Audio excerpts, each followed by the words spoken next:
All right. So we are running 4 minutes late. We have a question. Uh, we have a question from Parvez. I installed Sandbox, but I'm not able to work in browser mode.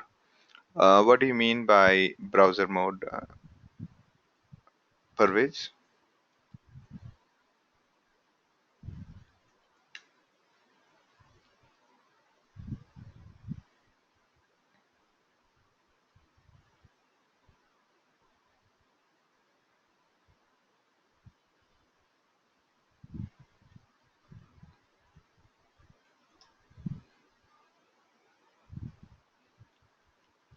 Yeah.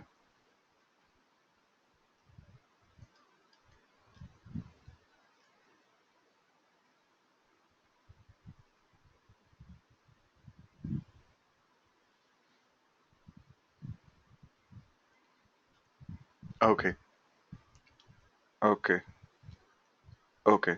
So let me take a look at it and understand if there is a change in instructions because there is a little bit configuration required with respect to the local box and yeah, so that let me take a look and then we'll have a discussion. Okay. All right, any other questions? All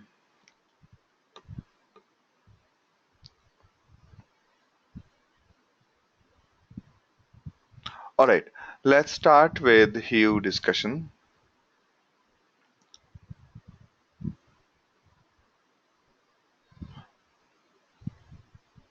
Okay. Okay. Okay.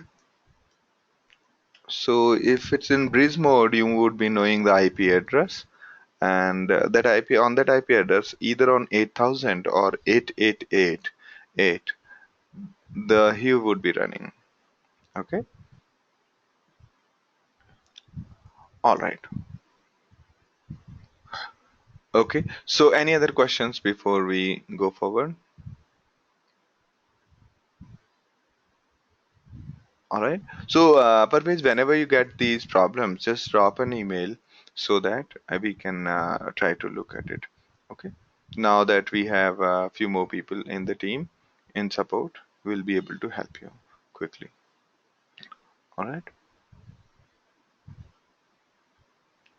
Okay. So one of my access students is also helping me with the support. So it's now good.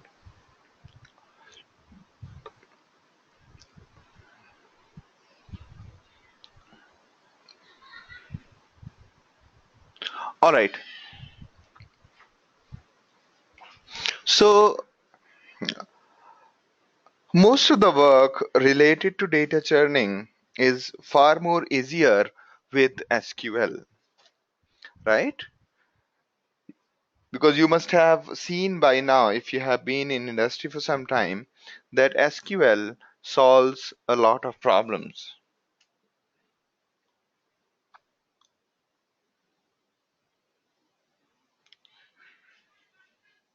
Okay? So SQL solves a lot of problems.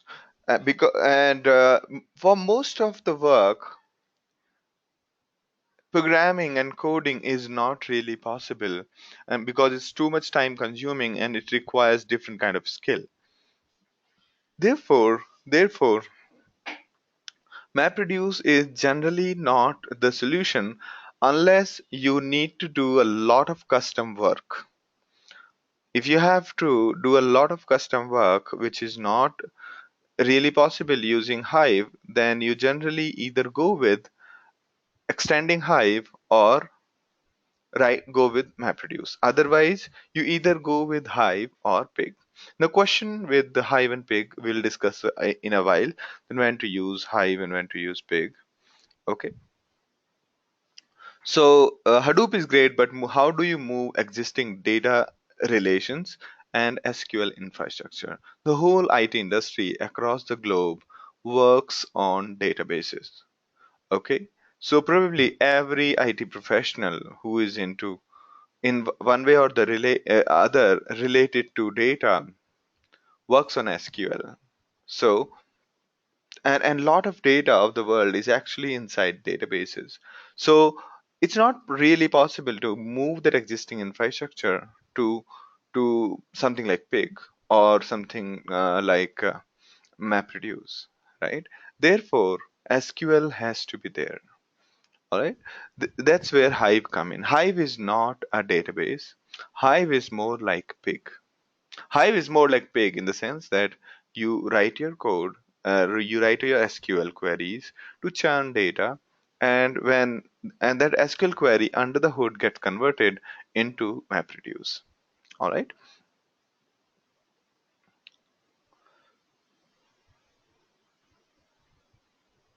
all right, large. Okay,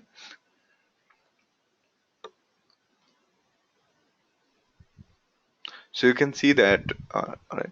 Next is, so the most value proposition of Hive is it's mostly suited for data warehouses.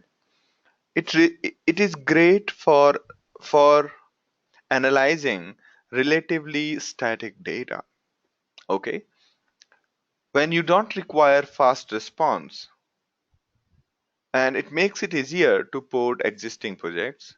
It provides a good SQL dialect called HiveQL, and it maintains the meta store for metadata. We'll come back to this point in a minute, and it allows querying HDFS file and HBase. Okay, so if you have some data, you can move it to HDFS or HBase, and then you can start using Hive to query that data. Okay, it's as simple as that. Ashok's question is, what does it mean by static data? Static data means when your data is not changing every minute, and that's what we are calling it relatively. We are calling it relatively static data. Okay, that's where we are calling it relatively static data.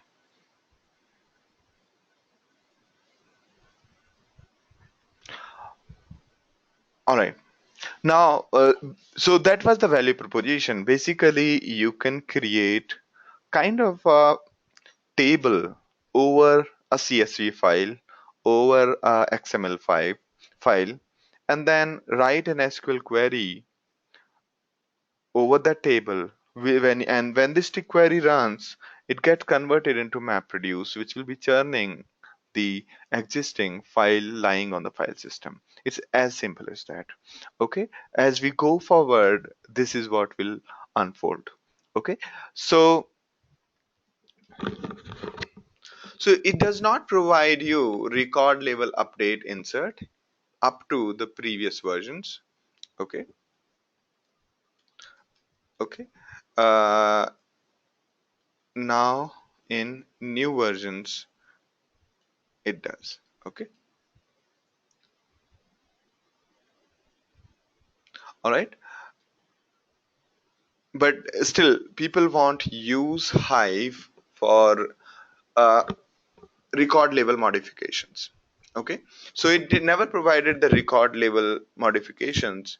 Okay, it can generate new tables. It's not suitable for OLTP because OLTP means online transaction processing. For online transaction processing, you cannot use Hive. Okay, because every query gets done through MapReduce and has a higher latency. And Hadoop being batch oriented, it's not it's not fast. Okay, and so because there is always an overhead of MapReduce jobs, and it's great when the large data set is maintained as in the data is fairly static, and we want to mine them as in analyze them. All right, the general ecosystem of all right. So a question from Satyan is, so we fall back to traditional databases for OLTP like Oracle and DB2. That's correct. That's correct. All right. This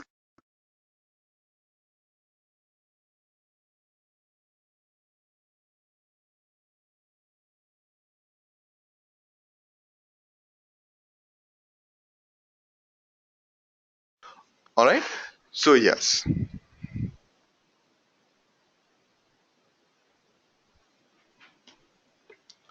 a question from Prabhand. Can you spend few minutes on batch processing, distributed processing, and parallel processing with examples?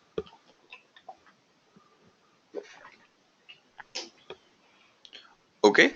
So distributed processing and parallel processing, we will keep them different for now. Okay. So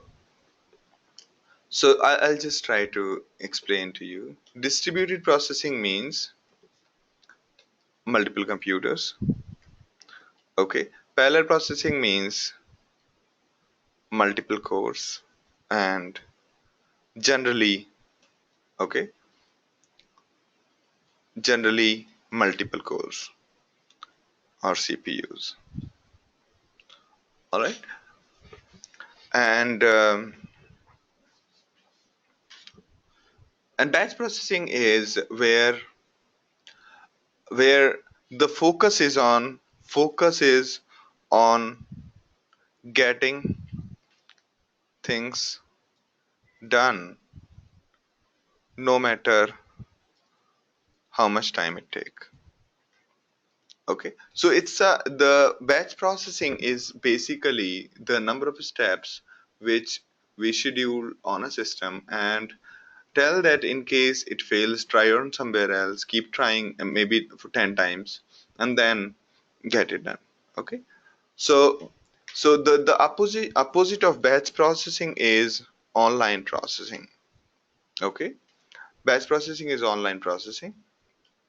Okay. So in when we write MapReduce, if you noticed, it'll keep trying on multiple computers. You must if one computer is running out of memory or something, it'll try on another and on another and until it gets done. That's batch processing. And then you have online or stream processing. Okay, we will tackle this and give you an example of this one today. Okay, so online processing as in and there is a very thin line difference between real time online and stream processing. Okay, uh, uh, process data as and when it comes. Okay, so it's like this. So distributed computing again, MapReduce is a good example of distributed computing. MapReduce or whatever we did in Pig, etc. And Zookeeper was another example of distributed processing. Okay, and parallel processing with example is say using threads. Okay, that's mostly parallel processing. Okay, so good news is that most of the some of the components, some of these components can be easily used as on multiple computers as well. All right. Yes, that's right. So you can say distributed processing is MapReduce, or actually distributed computing is the right word. So everything under the umbrella of Hadoop, everything, whatever we discuss here, is is distributed computing. Okay, starting with HDFS, MapReduce, Pig. Now we're discussing Hive. We talked about HBase. We talked about Zookeeper. All of those, and there are at least five more components which we'll discuss in distributed computing. All right, make sense, Prabhand?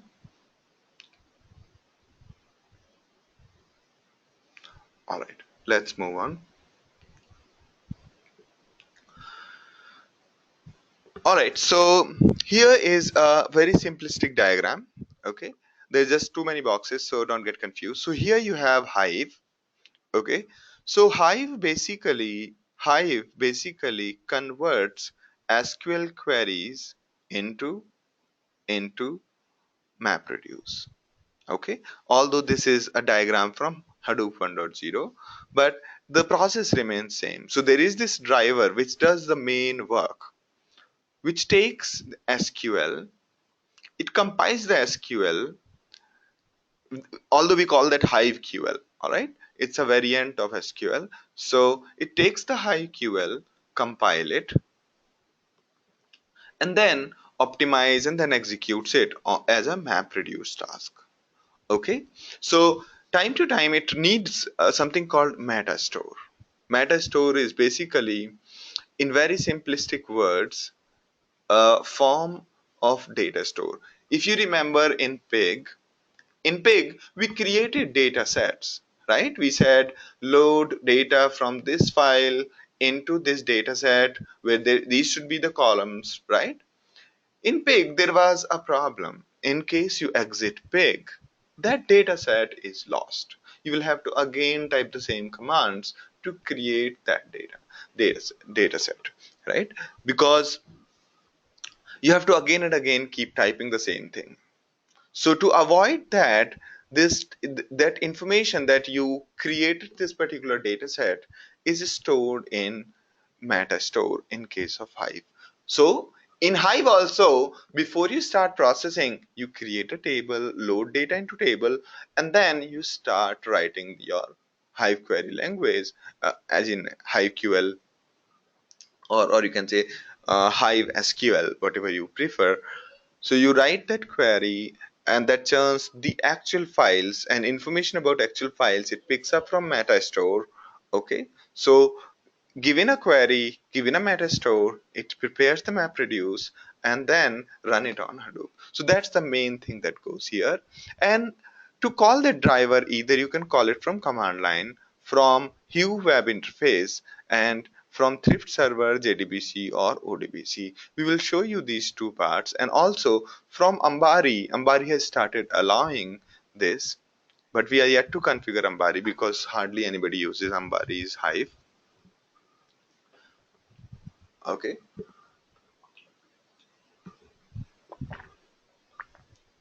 And you have karma then there are third sorry, this is Hive web interface. Okay, this is Hive web interface. All right, so a question from Parvez: the tables required for providing data for MapReduce as it works on Hughes records. So table is basically keeping the information that the data is in files, and while creating MapReduce, it basically figures out which file is that.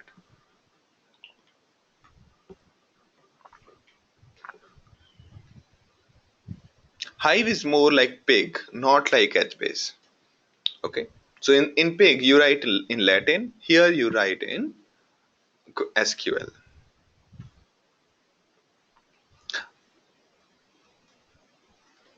Alright. So Hive also provides structured or semi-structured, but it's good with mostly structured data. Unlike pig, where you can define column or don't define column, here in Hive, while creating a table, you have to specify what are the columns and what are the. Okay. A question from Muhammad. All right. A question from Mohammed is: what's the difference between Hive and These 2? Is Hive latest technology from Hadoop stack?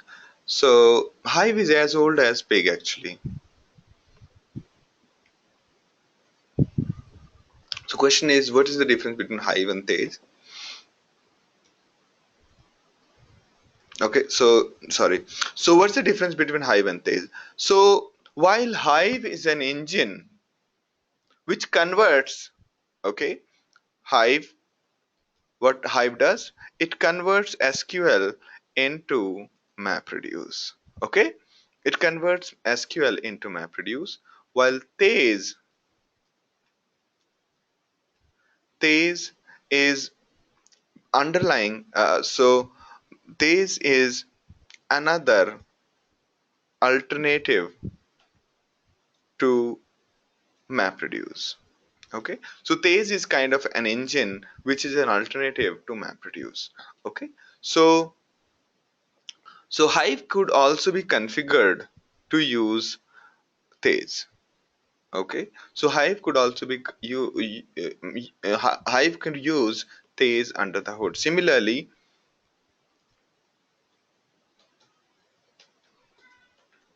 so pig could also use Tails in the same way. All right, good question, Mohammed.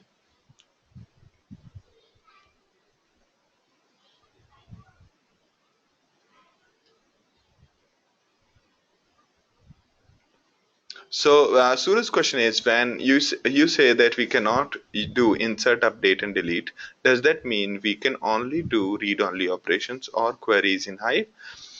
Yes, in previous versions, but in newer versions, they allow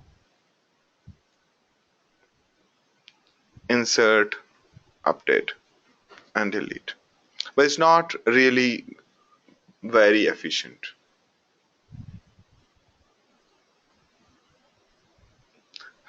So, question from Parvez is that is this invented by Indians? Yes, actually, Hortonworks founder is Indian, Arun. Yeah, Arun Murthy, and who is the one who basically wrote the architecture for Days also. Right. Prabhu says is Stage is faster processing framework compared to Map. That's right. Slightly faster because of the assumptions, number of tries it takes, and there are few more optimizations done. All right. So, okay, time to move on. Question from Prasant is, I have heard about Hive external table. What are those? So we'll come back. We are coming to those now. Good set of questions. Actually, great.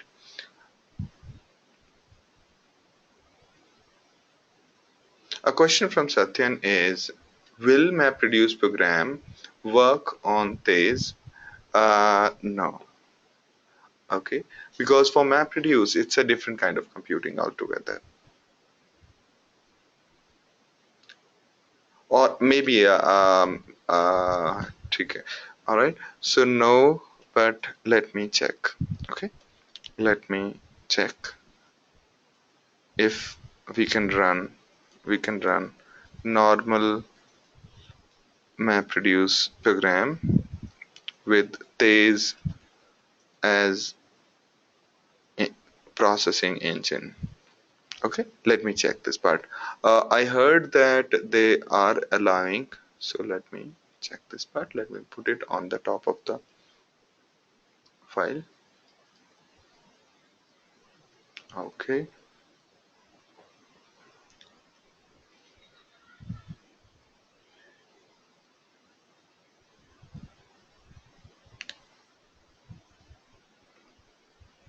Vishnu, even though Hive seems to have these many limitations, why is it important to when we talk about Hadoop? The answer is simple, because of SQL.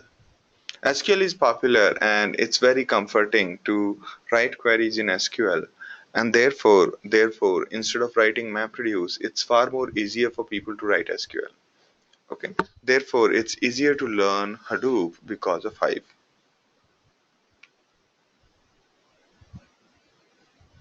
All right. Do I make sense, Vishnu?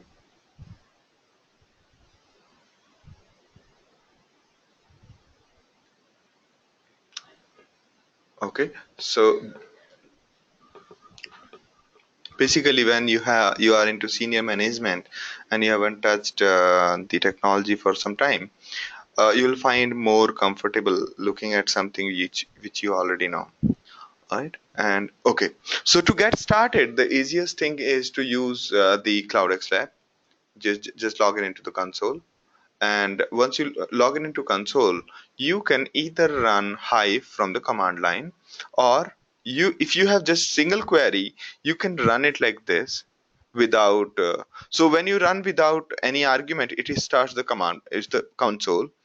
Okay. Let me just show you.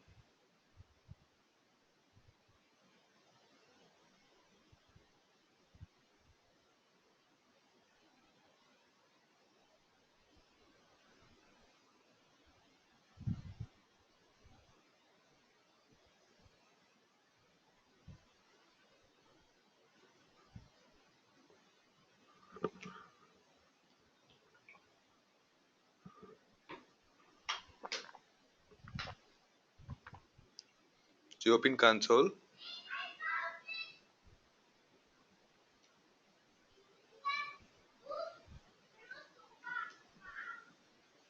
Okay.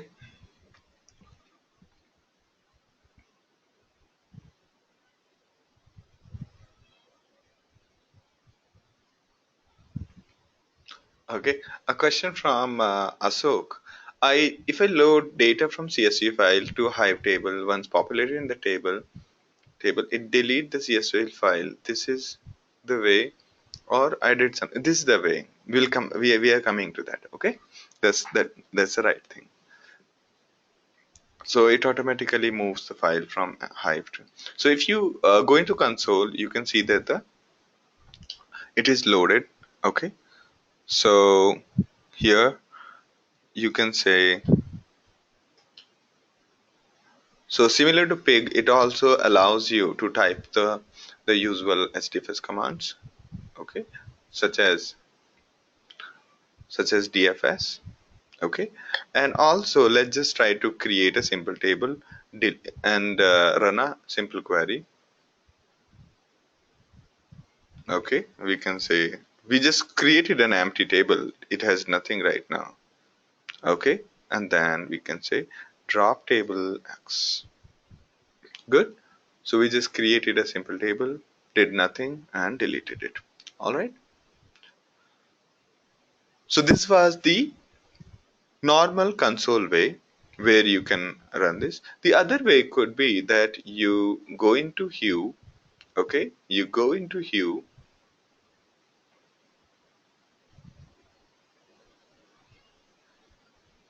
You go into Hue, and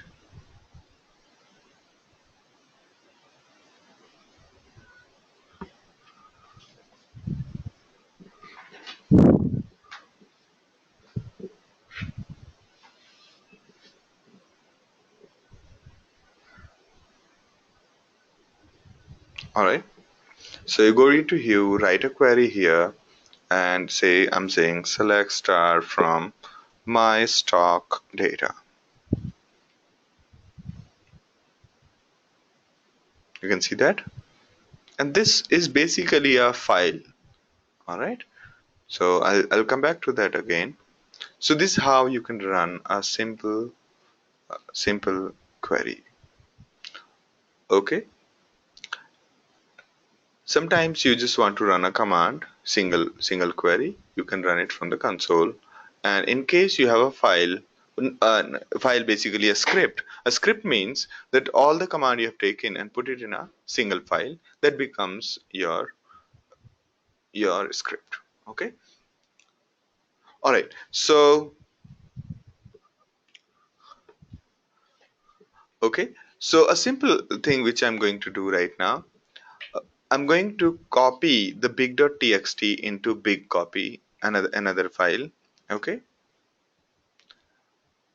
here Hadoop FSCP, which basically copies from HDFS to HDFS. All right, so here I go. Not here. I'll have to go to the console, exit here, say Hadoop CP this to big copy. All right, done.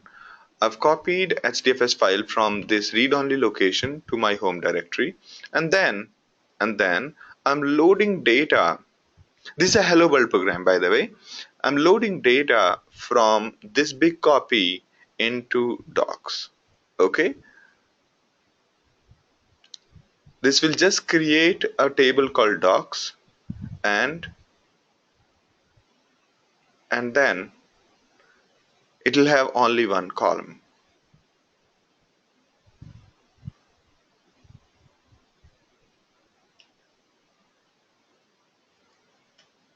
Just a second.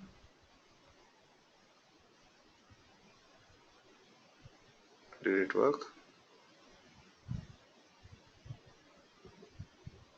Table not found.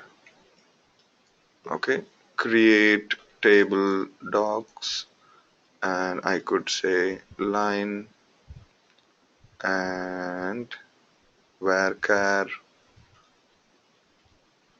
Does it work?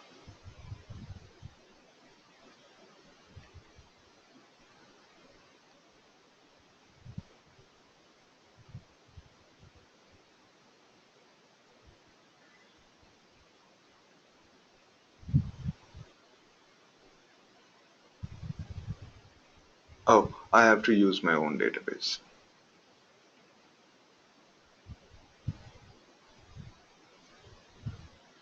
I could create a database called create database called SG, use database called SG. Okay,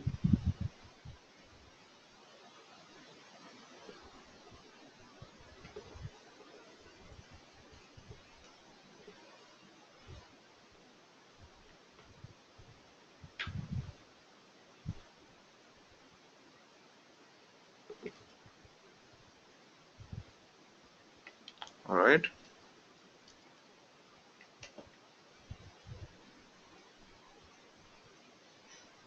So just okay. I'll describe everything what I'm doing right now. So first of all, we created a database. Okay, coming back to it. So we created a database, and then using that database, and then after that we loaded this big copy into this table. Don't worry if you don't understand. The idea is that you may not understand completely, but you may understand it partially looking at these commands. So we are trying to load this copy of this big file into this table. Okay, as simple as that. And then we have say select star from docs limit 100. So this table which we have just created out of copying the out of this file called big copy. So this table called docs is nothing but uh, a table representing this file, kind of a view over table, view over this HDFS file. And when we are writing this query here, it says that nothing has been done so far. Never mind. So what am I going to do is I'm going to try to load it again. Okay, I'm trying to going to load it again.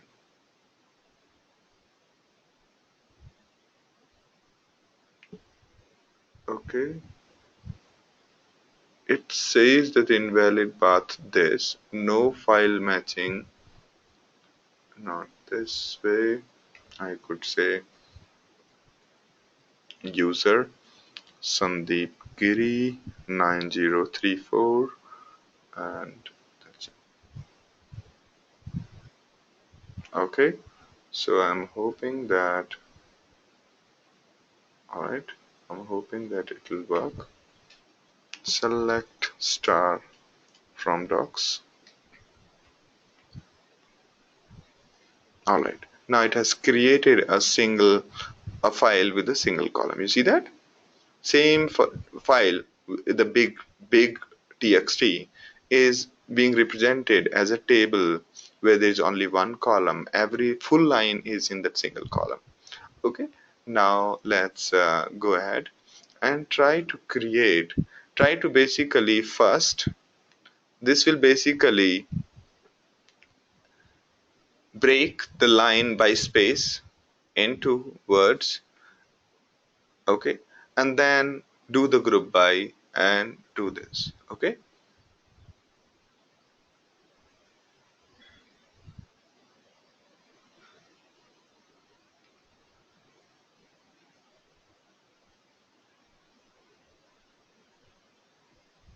so it's going to first break the line into one word and then group it by the word, and then try to basically try to basically query that.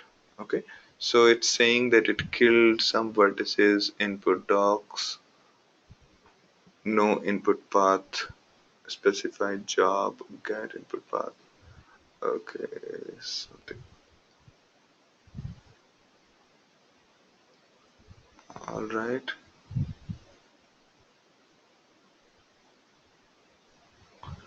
All right.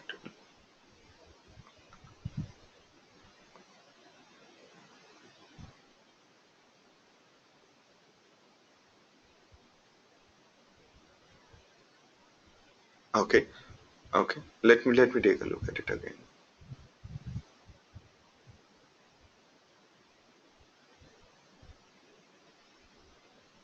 Oh, I think I made a mistake here. Okay.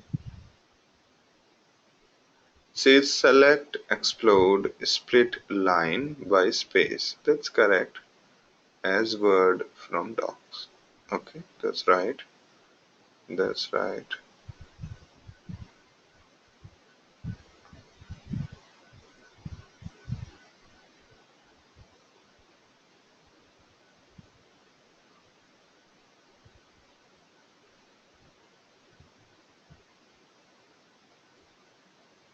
Okay, we'll look into it later. Looks like something is wrong in this query.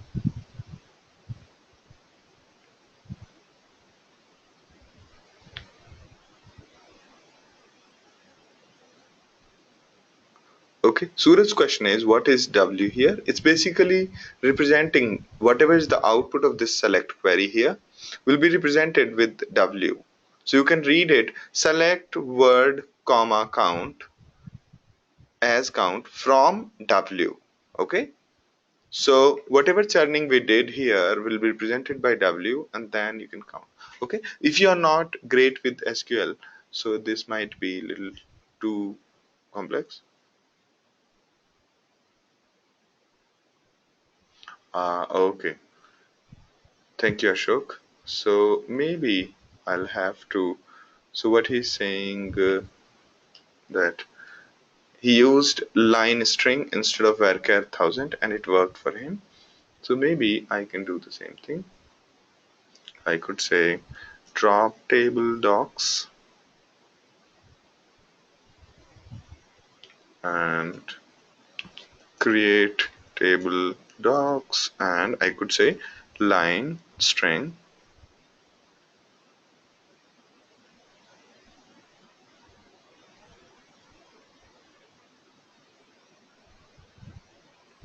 All right.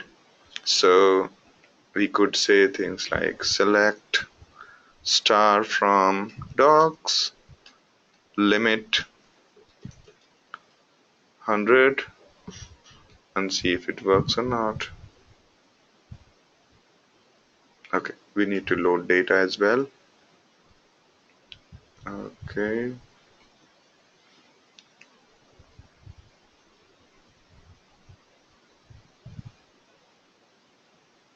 okay, let me keep putting here. And then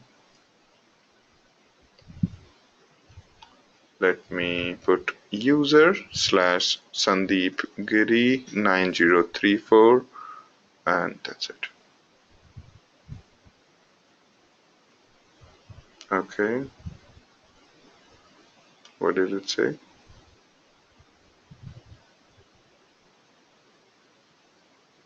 Oh, the file is deleted. Yeah, so the file get deleted every time you delete the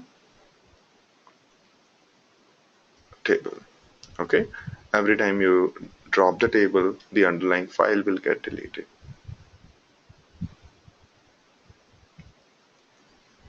Okay, all right. So I'm copying the file again. Okay, so this is the read-only file. I've copied it to my home directory. Okay, and then I've created a table called docs and loading this file which I've recently copied into docs. Okay,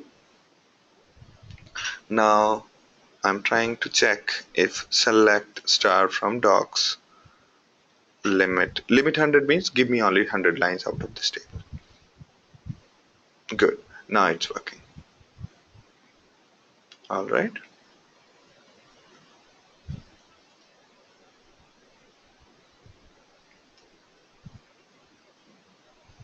All right, now we can run it in our usual way.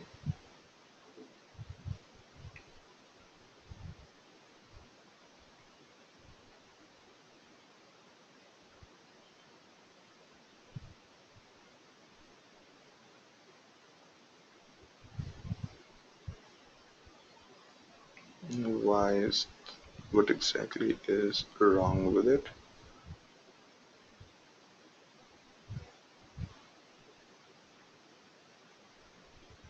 Anyway, I think if I run it from the console, it should work.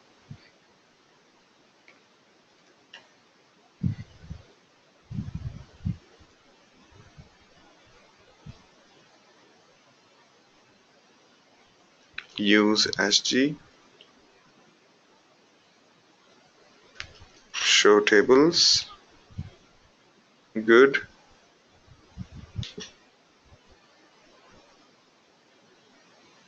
interesting. So if I'm running this thing from the console, it seems to work.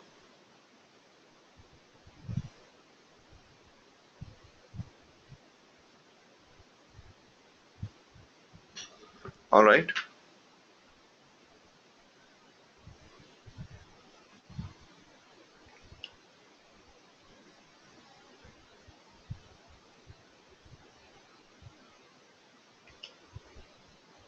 Okay. So it'll run the MapReduce job and we'll do the word count. All right. Let's start with the rest of the discussion.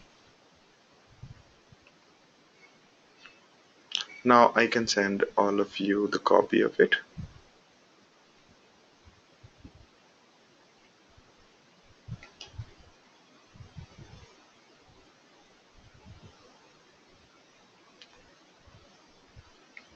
A question from Suraj is, on what basis did Hive initially divide the content of big txt into multiple lines? It was basically based on new line, okay, based on selection.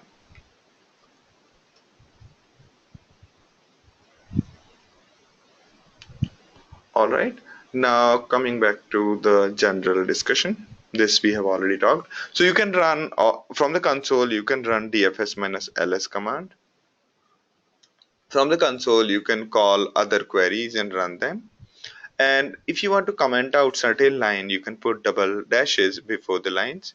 You can set the environment variables using year equals to 0, 1 to 2 kind of variables, and then use these environment variables in your Hive query. This is very useful because at number of times you have to call the same queries with different arguments. Say every day you have to call it with a different timestamp. So in that way, it's quite useful. Also, you can execute the shell commands without getting out of the Hive console. All right. So now the data types, the most important thing you need to know about data types in Hive, that for a same day, so first of all, most of these data types would look like a mishmash of all kinds of databases. So overall objective of Hive was to basically make all the people who are into SQL happy, okay, so that they can happily start using Hadoop for their work. Okay, for them it becomes like a zero effort. Whatever their queries are, if they can run on Hive, so they can simply move the data to HDFS and then load the table and start using the same queries which they have been using on Oracle, MySQL, or MS SQL. So, so Hive has made sure that all the data types are available from all kinds of databases. Okay, so you can see string, you can see timestamp. For string, you have varchar, char, and similarly for bitwise, you have boolean and binary. Integer, you have tiny int, small int, big int, float, double, decimal, and so on. So you will find the various kinds of data types for the same thing in Hive. All right. And as and when the version of Hive is progressing, more and more data types are being supported. Say, for example, the complex data types are supported such that people coming from Postgres can use it happily.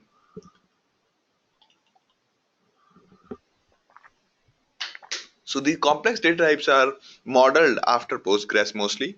So you have arrays, you have maps. Arrays is a basically array of integer and or other complex data type. Maps are basically maps of primitive data type versus any other data type. this the value could be complex, but the key has to be either string, integer, or something. All right. In struct, it's always column name and data type, and optionally you could put comment. And sometimes you have like union. Union is an interesting data type because I'm going to Asok is saying Hive don't have XML data type, not yet. I'm not sure if they have put it in the latest version, but it wasn't there earlier. Okay, so all right, and yeah, so in union, the union data type is interesting. If you have multiple kinds of values that would come in the same column. For example, let us take a case of your website. You are allowing the users to use various kind of authentication. Say some users come with their Google ID, some user come from Facebook, some user come from LinkedIn. So they can use any of the connectors, say sign in with Google, sign in with Facebook, sign in with LinkedIn, or actually sign up with the email address. Okay, so the id the so if you think about it, in your website the authentication id would be only one if the user has come either from Google or LinkedIn or Facebook, and the data type might get different. Let's say Facebook is giving you a big number to uniquely identify the user instead of giving you the email ID, while Gmail is giving you the Google ID and LinkedIn is also giving you the LinkedIn ID. So sometimes some users will have their user ID denoted by integer. Some users will have the authentication ID denoted by email ID, and some users might have something else. Okay, so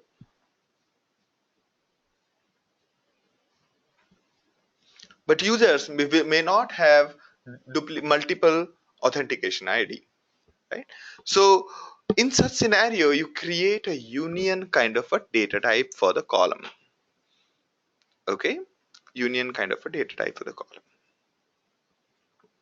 All right. So databases is nothing new. You must have used everywhere. It's like a folder to separate my data from yours. Okay. To see what all databases are there, you could say show databases, and it will show you all the databases. You can try right away from the console or from the web and see all list of the databases. From the web, you can also see the list of databases here. And here you can always see what's wrong with this.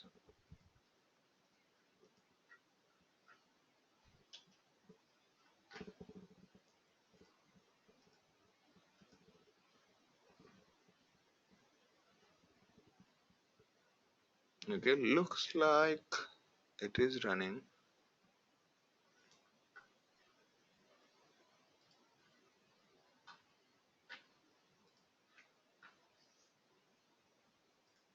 All right.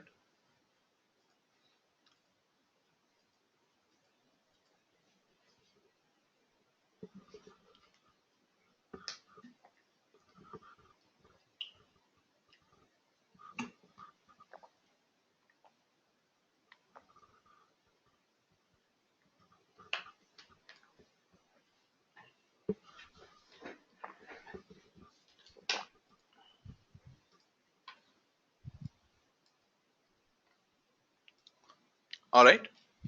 So you can have the databases, and you can create your own database, and generally before starting to work you should create your own database and use that particular database. Okay, you could also drop the database if you want, and sometimes while creating database you can also use if exist and similar to drop database.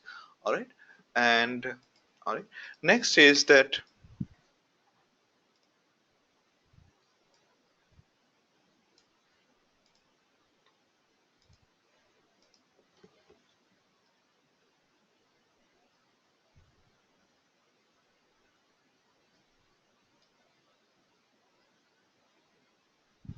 Okay, so Sukhvinder is saying I got a notice saying a non-well-formed numeric value in 6. Okay,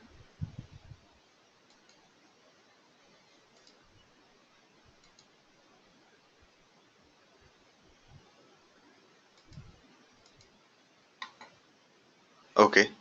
Let me check with somebody. Okay, let me. Okay, Sukhvinder is saying that it's giving some kind of error. Okay, let me inform my backend team immediately.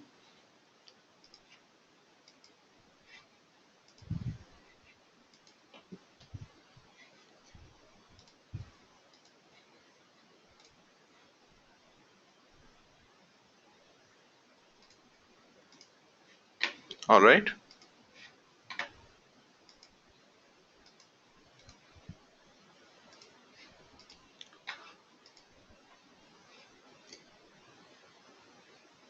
Okay, so it has finally succeeded. Okay, so one of them is running.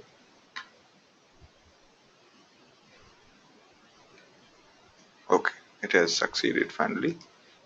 And yeah, it has given us the, you can see the word count here. It has given us the word count and so on. All right.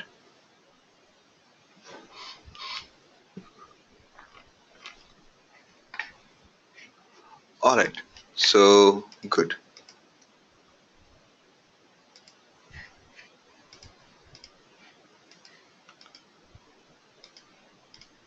All right. So now the main work. So similar to SQL tables, the only, I think the only idea you need to understand is the idea of a table, and rest is standard SQL. Okay. So similar to SQL, there's not much of a difference. So you could always say show tables to get the list of table, and to get query your table, you could say select star from your table, and then you could also say describe your table. It will show you the details about your table. Okay, so you could say describe docs. You don't need to put quotes. Okay, it says that there is only one column in the. Similarly, we could say describe word counts. You can see there are two columns. One is word, another is count. Good, great. And where are the questions?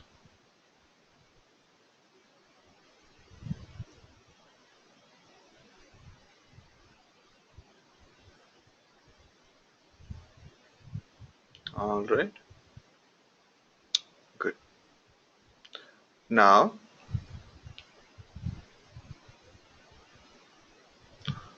Prabhu's question is, can we run the same in Spark SQL? Yes, you can. All right. Now we have, so we can see that in detail exactly what's there inside my table, saying describe formatted and then the table name. You can see it shows clearly that what all is there inside docs. There is a column called line which has got data type called string, and database name is SG, and the owner is this guy, and last access time is not known. Interesting. And then you have create time is given, location is given. This is something interesting. Okay. So you can see that every date, every file is being stored inside this warehouse folder. Okay. Inside warehouse folder, it creates one folder for databases and then one folder called docs. Okay, if you want to check what's there inside it, you could actually do it quickly. Okay, so I'm saying control z means send it to the background. I sent a process to the background and I'm running the, you can see in HDFS there was this folder created called docs for my table, and my file called big copy has been moved there. Okay, So that's what happens when we load a data. All right. So there are basically two kinds of table. One is called managed tables and external tables. The only difference between managed tables is that when you drop the table, the underlying data gets deleted. In external table, if you delete the data, if you delete a table, it does not delete the data. There is no other difference between managed table and external tables. Okay. So life cycle of the table is managed by somebody else in case of external. In case of yours, okay. So basically, do not delete the table if it is managed. If you do not specify explicitly that you are creating an external table, okay, that means you're creating a managed table. And if you drop the table, underlying data will get deleted. I'll show you this. So here right now, when I'm saying, when we said Hadoop FS this, and if I say drop table docs, okay, now if I go back to console and the check in HDFS Hadoop FS minus ls, the docs is no longer found. So the whole HDFS folder containing that file gets deleted when you did drop a table because it was a managed table. Okay, so that's the only difference between the two. Rest of the process is same. All right. A question from Rajiv. If I imported data inside HDFS from local, okay, then then can I pass that file name to Hive? Okay, not really, not really. Okay, I'll answer your question. So, but it's a very interesting question. You should pay attention to it. So here inside this folder, when we created table, it'll create this folder called docs. Okay, and when we load data into it, that particular file gets copied inside this folder. If you copy more file into this folder, then it's considered part of the table data and you can happily query that.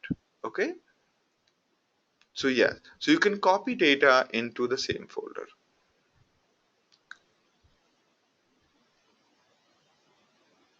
Yes, so exactly, you have answered your question here. So if you put just create a table called docs here in sg.db, it wouldn't make difference to Hive because it's not there in metastore.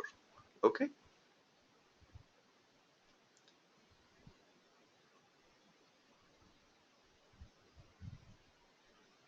All right.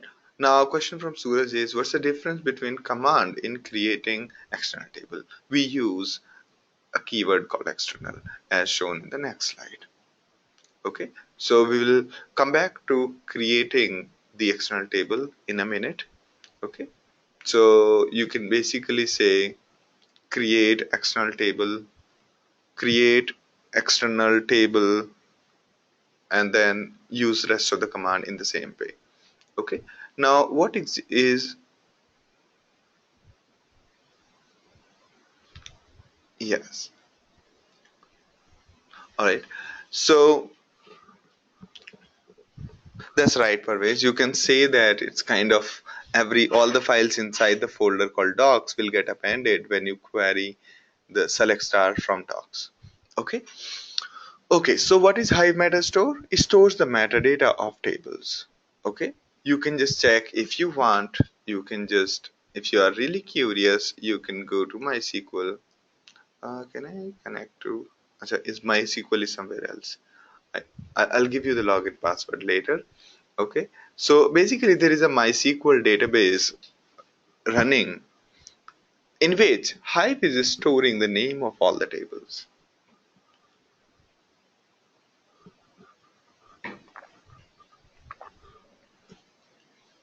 Okay. Hive is storing name of all the tables.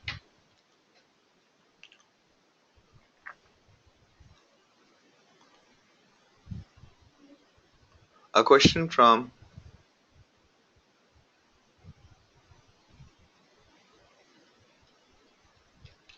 Yeah. All right. So I'll explain to you, Prashant.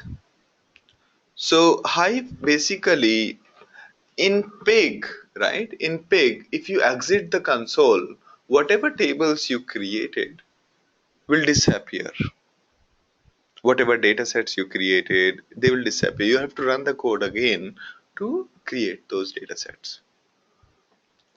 In Hive, whatever data sets you create, they will stay, they will persist. Why? Because that information that you wanted to create is kept in Hive Metastore. Hive Metastore does not keep the data, it only keeps information like what are the databases, what are the tables in a database, and the definition of a table, name of the table, columns in the table, and partitions in the table.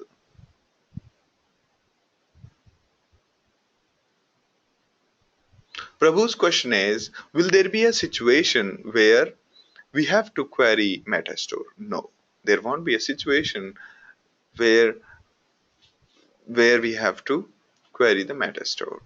And Prabhu's question is, where is Metastore saved? Okay, Metastore is saved in a MySQL database. Okay, normal relational database. All right. Now let's look at the manage table. So we are creating a table called NYSE, exchange one, symbol one, and all the jazz here. Okay, and it's basically loading NYSE database. Okay, so I think we can do a better job. Okay,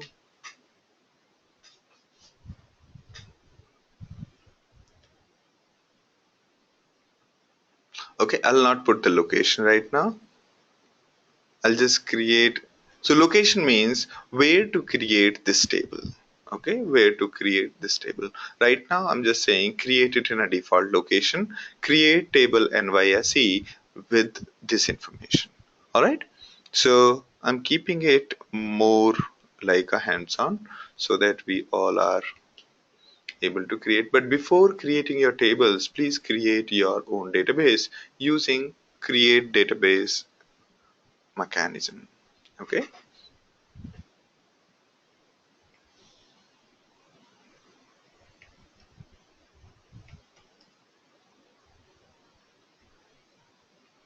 It says that already exists. Okay, let me just use SG, my own database, the one which I created.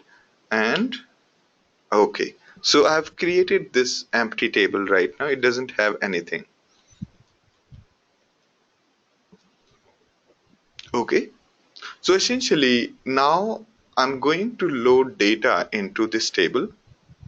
So I'm saying load data into in this path into this. Okay, right now I'm going to use a keyword called local. Local means from my local machine. Okay, it says that the table not found. What was the table? NYSE. It says there is no local file available. So what I can do is I can copy Hadoop fs minus ls slash data. Okay, there is all right. So here NYSE good and NYSE daily. I'll just copy this file to my local directory and then I will run the command again. Okay, so this folder, okay, yeah, let me just copy this one. Hadoop fs minus copy to local and this one. So I've copied this file to my local directory and going back to Hive, fg is a command which brings any running process into the foreground. And if I want to send it to stop a running process, I can always press Control Z and then again FG. Okay, but you can always open two terminals and do the things parallel. Okay, rather than juggling between these two things. Okay, so now what you can do is you can basically, yeah. So here we are going to say what was the name of the file, nysc daily underscore file. That's the name of my file. All right, nysc. Okay, so I'm saying load data local. In this file, overwrite into nysc this table. Okay, this is what I'm going to do.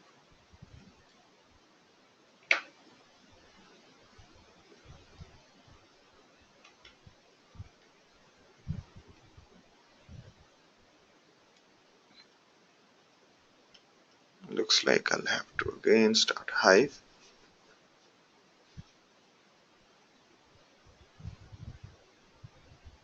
Use sg. All right. Okay, do you think anything wrong with it? Oh, I'm not saying load there. While copy pasting, it has done something wrong.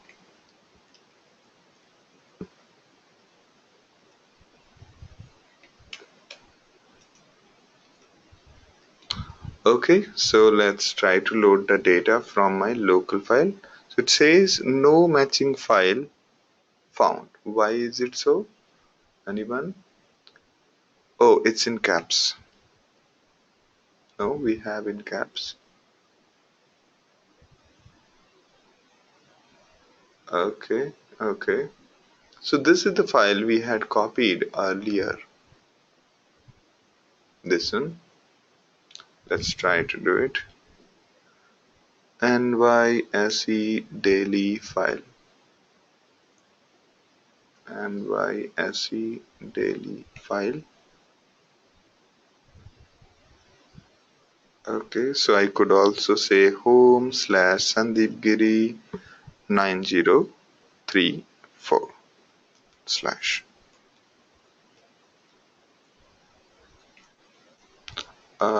Okay, let me try again. Let me try again. I hope this time it would work.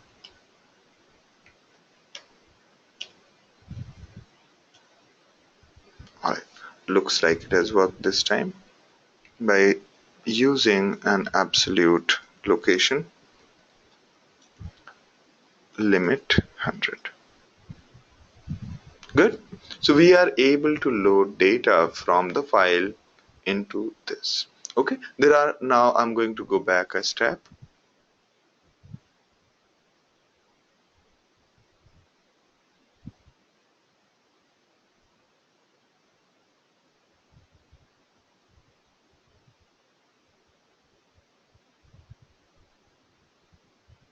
All right. I'm going to go back a step. So what we did just now is created this table, empty table. Okay. Also mentioned here that my data is formatted such that the columns are separated by slash t. Okay. By default, it looks for control A character. But if you mention that my rows format is such that the fields are delimited by slash t, so the file which we are loading into the table should contain the columns such that the one column from another is separated by slash t. Slash t is tab. Okay, that's what we did just now. All right. So we basically first made a local copy of our this file and loaded it. Okay, we could have also we could have also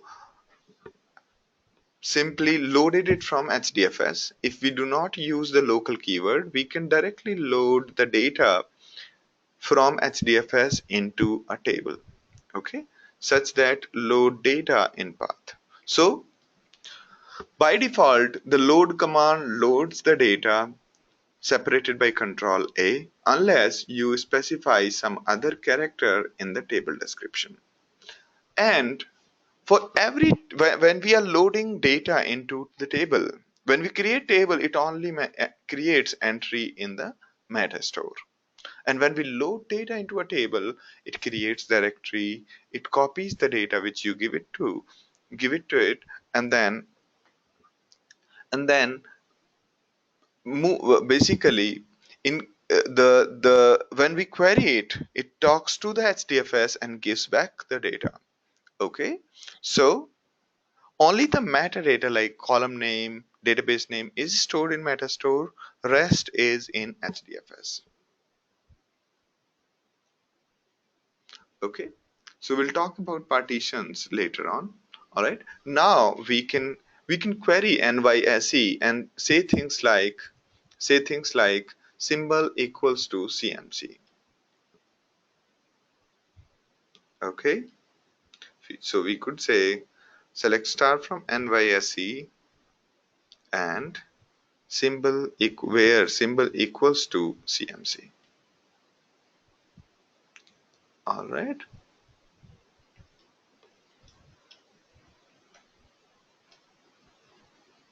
So what is wrong with it? I think then yeah, there is a column called symbol one.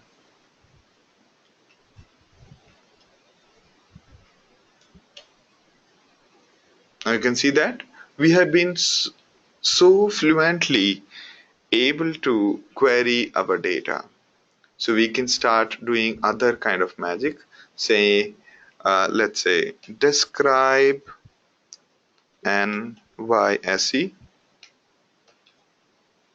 So it has got, say, second one is symbol, then date, then price open. Okay, so we can say select star from NYSE where price open is greater than 15.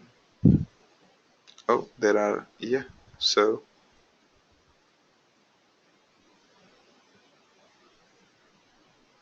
there's some. So you can basically easily query your data which is lying in HDFS.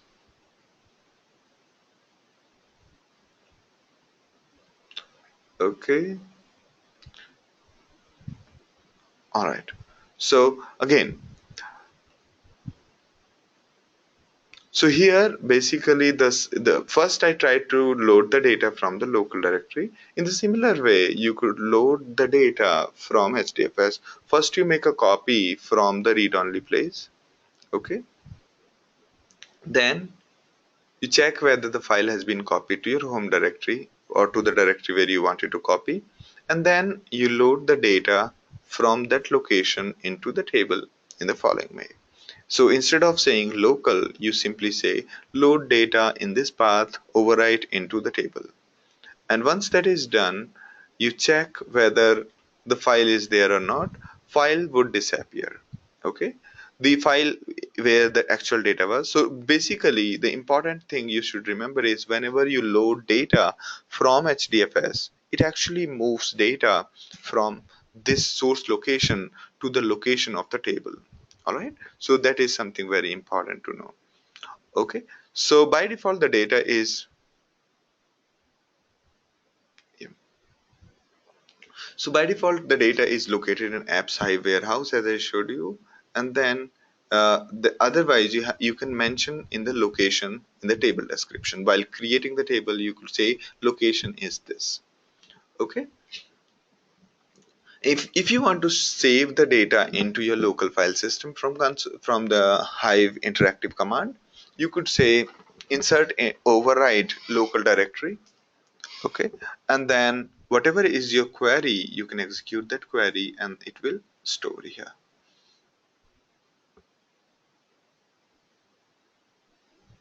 Okay.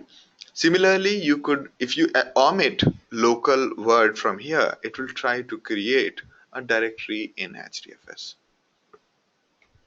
All right. So now every Hive table comes with something called partitions. To avoid the full file scan instead of partial scan, we use partitions. Okay, so the data is stored in different files based on various combinations of the columns. So as we saw earlier that for a table it creates a folder. For each partition of the table, it will create further folders in the table. Okay, I'll show you that. So you have just that you have to define the partition using partition by the create table. So while creating a table, you could load data from multiple locations, and that's what is a partition. So partition A loaded from some other file, partition B loaded from some other file. Okay. So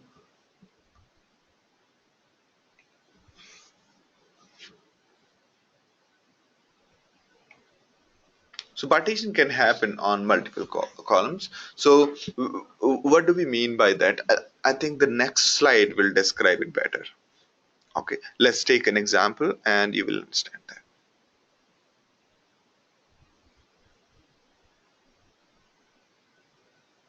All right. So okay, now the important part to understand is when we load data, it moves the data from HDFS. Why? Because the data in HDFS is anyway taking too much of space. Okay, therefore it's better to move data in HDFS rather than copying from here to there,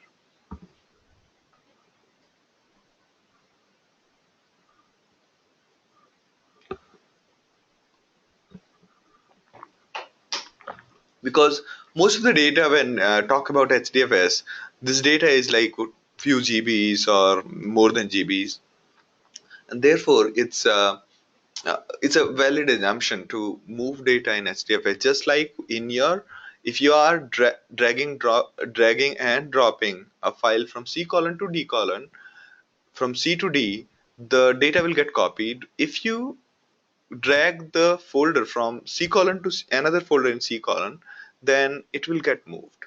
Okay, the way the assumption in Windows is there, similarly, a similar assumption has been made by Hive developers. Okay, so let's talk about partitions. Imagine that you have a table called the amp. Okay, it has got three columns: Sandeep 10, BTech, Shravani 9, MA, something, some values. Okay, now if you have another table called the amp1, which is having some other values for some other fields. Okay, so you create one more column called qualification. For qualification equal to 1, you could load the data from the amp. Okay, and for qualification equals to 2, you could load the data from another file. So you are creating an artificial column called qualification, and that you can mention in the create table itself. Create table employees, and then you partition by a field, and then you limit the rows by a certain character, and then here the important part is to understand that there is one extra column called qualification, which is not there in the data which we are loading. Okay, so while loading the data from the amp, we will say that the value in qualification column is 1. Similarly, while loading from other file, say the amp1, we are saying that qualification equals to 2. Okay, so basically under employees table there will be two files, the amp and the amp1, and in metastore we will flag that for qualification equals to 1 there is one file, qualification equals to 2 there is another file. You can see here that once we load data in employees, inside employees, for every value, okay, for every value, say qualification equal to 1, there'll be one folder, and qualification equal to 2 will be another folder. You can see that. And under qualification 1 will be this file called the amp, and qualification equal to 2 there will be another file called the amp1. Okay, it's like in the databases everything is a column, while in file system it's a folder. Okay, you remember those days when you used to manage your singers inside folders and so on.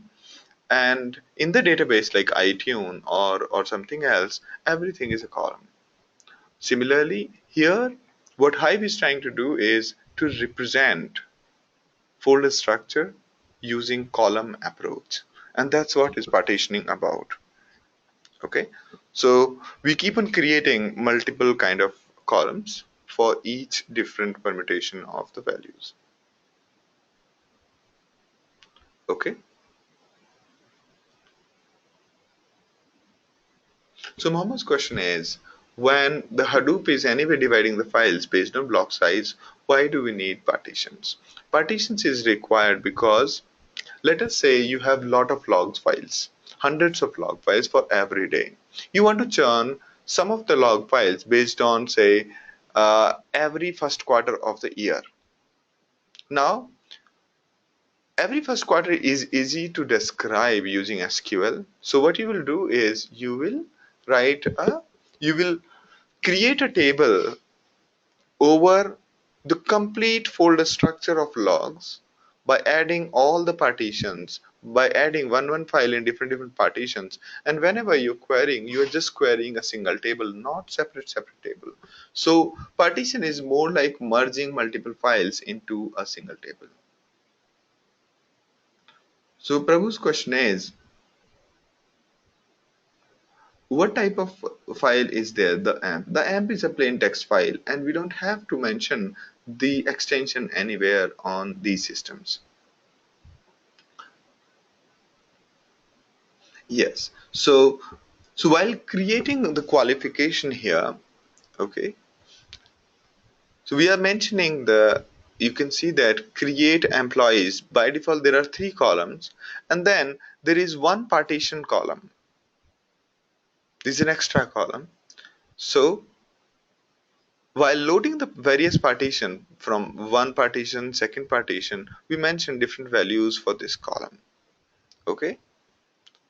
Now, when we say select star from employees, you will see four columns in the output: name, salary, degree, and qualification.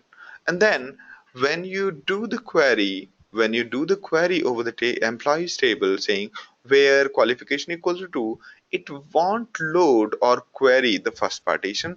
It will only query the second partition.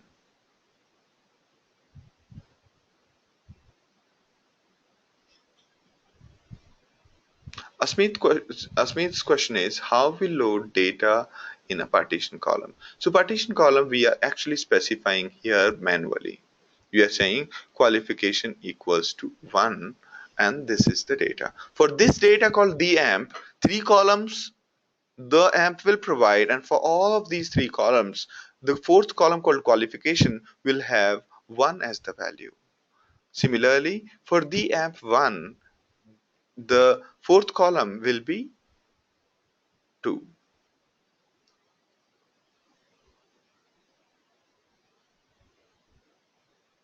The question from Prabhu is can we append data into existing table? Yes, if we do not say overwrite. Okay, here the way when we were loading data earlier, we were saying overwrite. If you don't say overwrite, it'll keep on appending the data. All right.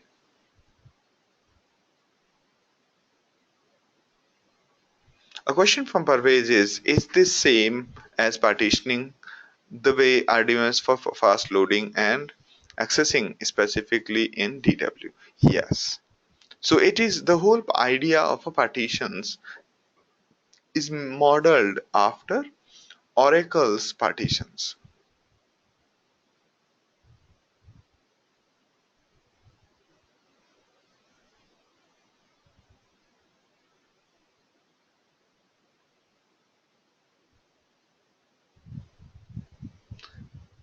Yes, Vijay, the AMP and the AMP1 are different files.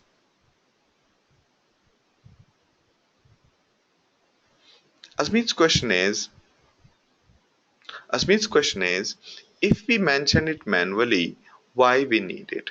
So that if we have, say, many such files like the AMP1 and so on, we could create a singular view over the table so that everybody can query this table comfortably without having to worry about the scheme which we have underlined, saying one file for every day is in my home folder, one file in so on. So instead of users of your table having to worry about where is the actual data, you create many partitions under the hood and mention it there. Okay. The other benefit of having many partition is that while we are running MapReduce, and in our MapReduce, when we are running SQL queries, okay, so first filtering of your SQL query happens at the partitions level.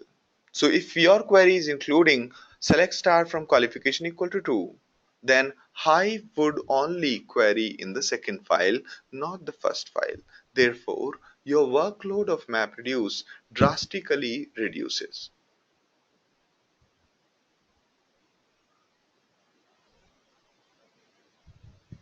Parvez's question is yes. Parvez is saying that here one thing is missing, that in Oracle's partition table, they have their own storage characteristic. Here also it's a kind of similar behavior. For qualification 1, this is a separate file which will lie in this folder. Basically which will lie in this folder.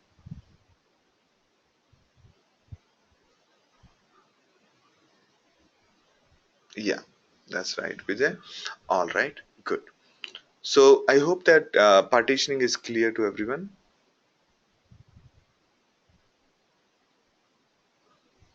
All right. Now,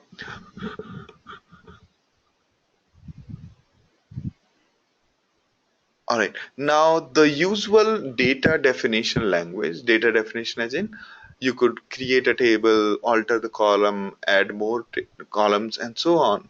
That all of the DDL is available as such. For example, if you want to rename a table, let's say alter this particular table, rename to this, okay, you can rename a table and you can change the columns and put more comment, and similarly you can add more columns saying alter table, add these columns. You could also delete a particular partition, okay, and so on. All right. Now the external table, okay, there's only minor difference between external table, that when you drop this table it won't drop the underlying data, okay, so there is not much to do here. All right. So sometimes you may want to query a third party remotely located table such as S3.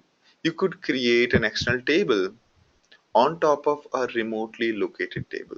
The external table will not copy data from remotely located table, but when you query it, then it will bring data from there.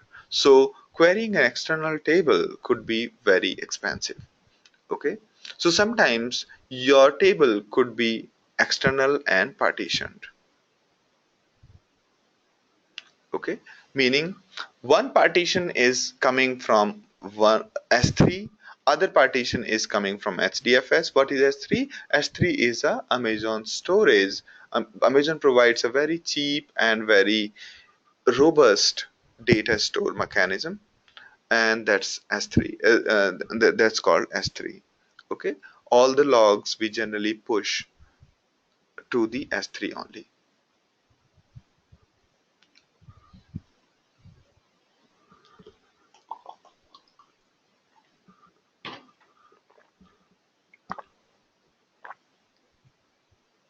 All right. Sometimes you can have external partition like this, meaning one partition is coming from HDFS, other is coming from S3. Okay, so you have created a table earlier without the location, and you have just mentioned that this table will be having three more columns, on the basis of which partitions will be generated. Okay, and then you can add the partitions there, and so on. All right.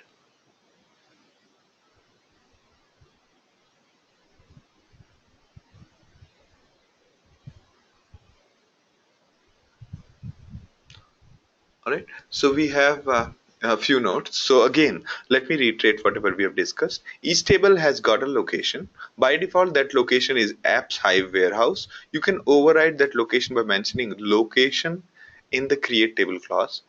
When you load the data into the table, it copies the data if the data is local as in on the local computer. Otherwise, if the data is in HDFS, load will move the data from one folder to another. Dropping a managed table drops and deletes the data under the basically at the location of the table, and dropping an external table does not delete the data at the location. The meta store is maintained on a relational table, and that's called Hive meta store. Okay, so it provides you a great select statements, usual SQL queries. So you can have, say, call a function if you have a column which is basically a map. You can query the map as well, because as we talked earlier, the data type could be a map, or you could call you could do a kind of a mathematical operations as well, and you can combine, say, function call, mathematical operations, and the complex data types. And you can use the aggregations. Now the only thing you have to know about aggregation is that Hadoop provides you to optimize some of the aggregations. Say for example, count star actually can be done on the map side itself without any reduce phase. So lot of kind of uh, map side operations could be improved by turning on the Hive map aggregation equals to true. Okay. Now views. Okay. Let's talk about views after the break. All right. Let's take a break for 10 minutes.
All right, so let's start.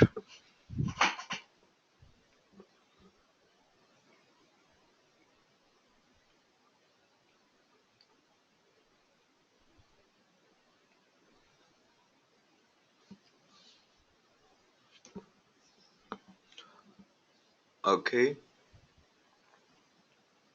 is everybody back? Should we start now? A question from Parvez is that could you explain the table? Okay, this one. So word counts table, basically from here to here is one word, from here to here is one word. Okay, this actually is a part of line. You can look into the big table. All right, before that there was a question. All right, good, good. So let's start with our. All right, this is a very important part. So you'll be creating views quite often, and all right. Now, c- whenever we are creating a temporary table, it persists the data, meaning even if the source changes, the temporary table will have the old data. Okay, and that's where views come into the play. Okay, so if there is a complex, or you can say, when you have complex queries, you can create views over it so that you can simplify the complex queries by breaking them down into views, right? If you saw our previous example where we were doing word count, you could comfortably create a view out of the subqueries and then join them. Okay, so bigger queries, to simplify bigger queries into uh, you could convert them into a bunch of views so that you can use them. Okay, so you can simply say create view and give the whole select query, and then all right. Next is that sometimes you want to create custom functions in the same way, the way we did for pig. You could also do the same for the same for Hive as well. So all you have to do is you could create a custom class, and the way we created for Hive, you could also create for the way we created for Pig, you could also create one UDF for Hive, and then once you have created this, you compile that, export it, and then copy it to the server, and then you could simply say add jar. The good part about Hive is that it can pick up the jar from HDFS. Okay, so you could simply say add jar and this. Okay, you could have a look at the example.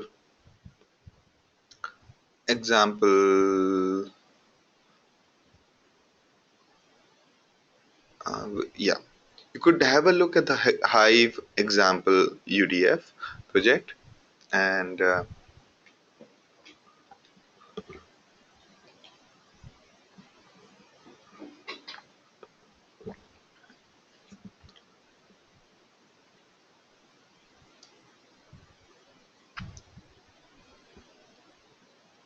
okay, so all right.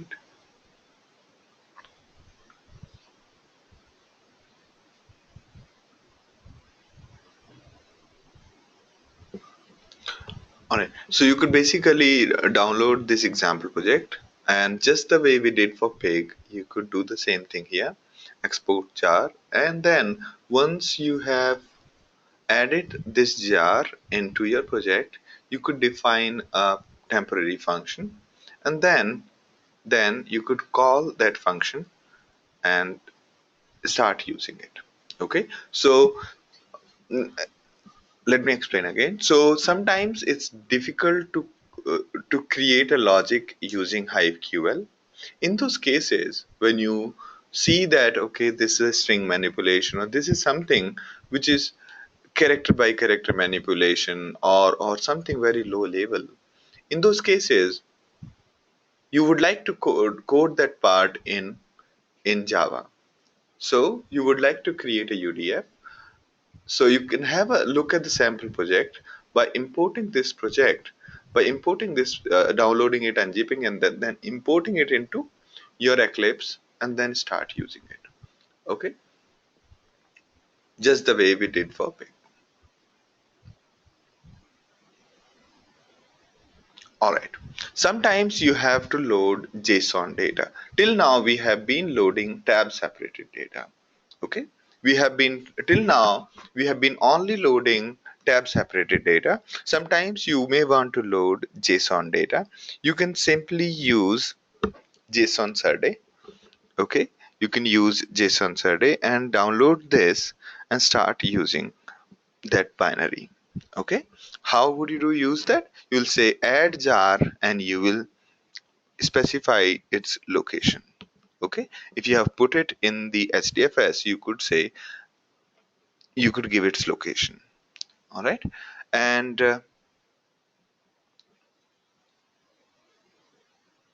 yeah, you could create a table like this. So first, if you want to parse JSON data, first, your data has to be available in HDFS. Second, you download this library, JSON library. We call them Surday. Surday means serializer, deserializer. Basically, these libraries convert the raw data or JSON data into tabular format. And then, if for loading, when Hive calls load, this library converts JSON data into tabular form. And then when Hive says store, these libraries help us translate the tabular format data into JSON data. So this library contains the kind of a UDF. Okay, so you can say after downloading these libraries, the actual project is here and the binaries are here, and you can simply download it and say add jar. And once that is done, you can create a table, and here you could say, instead of saying raw format was delimited by tab, you could say sorry, not raw. Row format, instead of being tab delimited, here we are saying my row is a JSON format, is supposed to be handled by my survey called JSON survey. For every line, this so my input data is being fed to JSON, and JSON is Survey is converting that into our record. Okay, and once that is done, we'll be able to churn JSON data using Hive. Okay. Also, please note that it's not ETL. In ETL, you translate data and store. You could do ETL from here actually, but here we are not saving the translated data. We are just loading it in the due course of MapReduce. Okay, if we could have said save this table tweets somewhere on the disk, that's translation from JSON to tabular format. Okay, Vijay's question is, what is JSON data? JSON is JavaScript object notation. It's the way we have comma separated data. Sometimes we have this complex structure of data in the form of object notation, such as we have, let's say we want to represent each customer by, say, customer's name. Okay, or we could further we could have a complex format of data where data within data and within so on. Okay, so instead of simply being Sandeep Giri comma something, here you can say name is further broken down into two parts. First one is called first name, and the actual value of that field is Sandeep, and last name. So it's basically a format to represent complex data. You can see that. Then let's say you have addresses, okay, which is an array. So complex data can be represented like this. Okay, so this is address 1 and address 2. Some string, some data.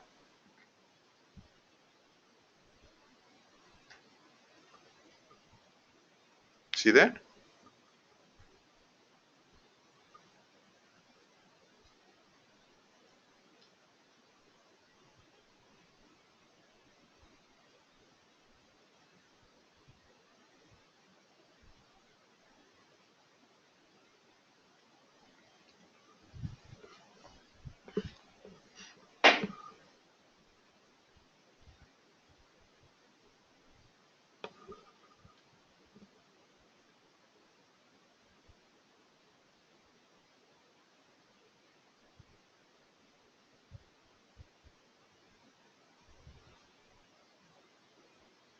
Yes, Parvez, you have a question? You have raised your hand. All right. So this is loading the JSON data. Similarly, in the similar way, you could load XML data and then handle that. Okay. So,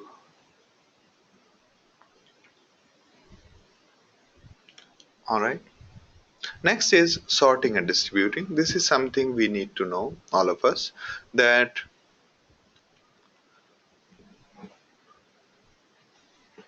ordering is great as long as we have single reducer. The moment we have multiple reducer, the problem of ordering becomes bigger and bigger. For example, in case of MapReduce, right? In case of MapReduce, when we did word count, there was one single file, words were in order from top to bottom. But the moment we had multiple reducers, we had two separate files, right? In each in each file, in each file, the data was sorted. But if you just concatenate these two files, the output may not be sorted, right? And to have such that the ranges of first file and second file, which were output of our MapReduce. So if our MapReduce is having two files, two output files, right? As a result of that, we mentioned in our config that we want two reducers. So if you want two reducers, there will be two output files, and these ranges, say one file is also containing apple, the other file is containing apricot, the first file is containing ball, other file is containing boy, and so on. So the ranges of data, first file will also go from A to Z, and second file will also go from A to Z. Now, even though individual file was well sorted, but when you concatenate the two file, it's not sorted. The output is not sorted. Okay. Therefore, there is a little problem when it comes to sorting in the distributed environment. Okay. All I'm trying to say is part one of my MapReduce could look like apricot and apricot, boy and Jew, and part two might look like apple, boat, and zebra, right? While we are doing MapReduce, unless unless we are using what was that? Uh, Partitioner in MapReduce. Okay, do you remember what was partitioning in MapReduce? We are not talking about Hive's partitioner.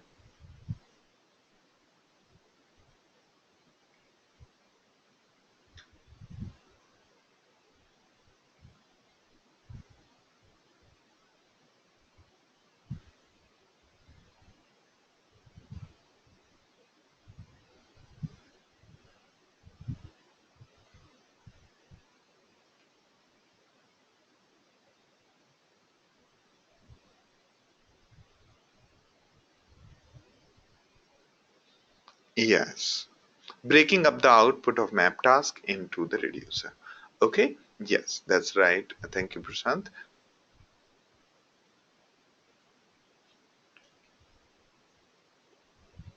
All right.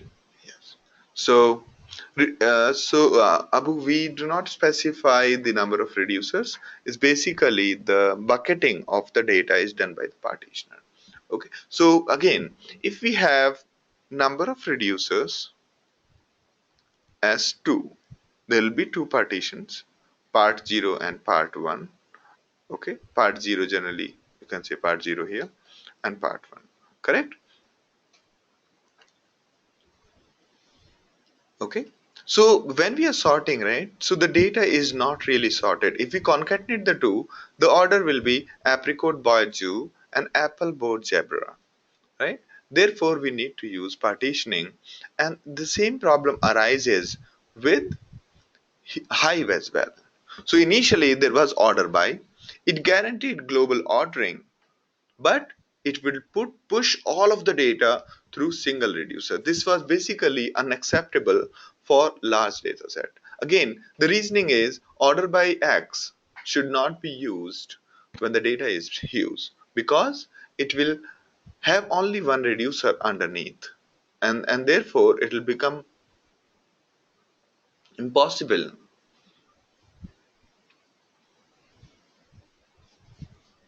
it will become impossible for single reducer. Okay, so they came up with the idea of distributing.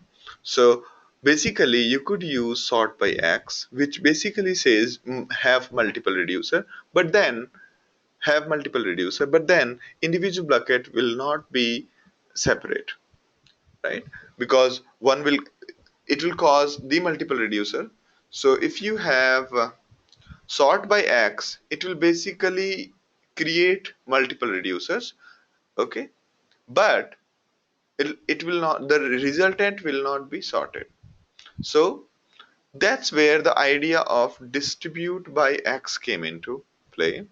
Now if you combine the idea of distribute by have the partitioning, and sort by means have the multiple reducers.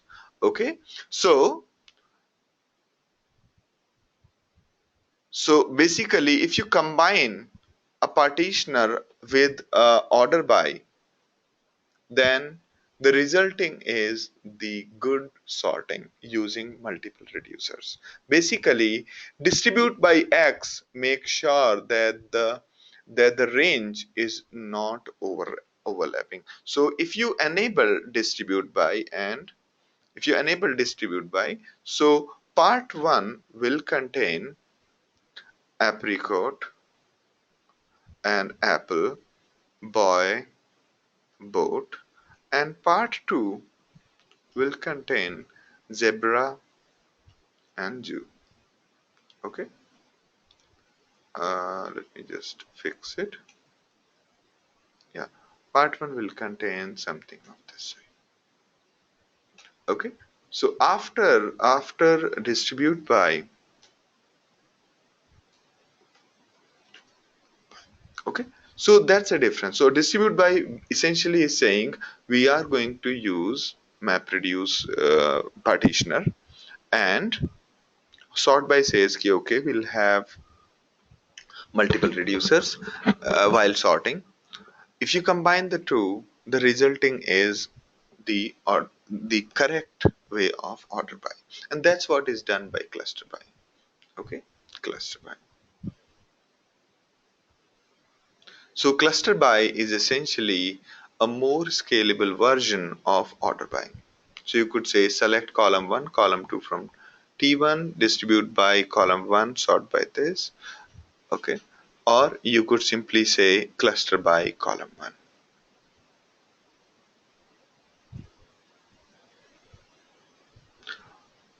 Alright, so that was sorting. And there is an idea of called bucketing. Bucketing means we could break a particular column into buckets. Okay, we could break a particular column into buckets. So, uh, so basically, while we are clustering here, meaning sorting the data properly, we could specify how many buckets do we want to create, meaning how many reducers do we want to create. All right. Now let's take a look at the quick demo. Okay. So first of all, we will download data. I think I'll just change this particular step for you. Okay, I think this is better to have order like this.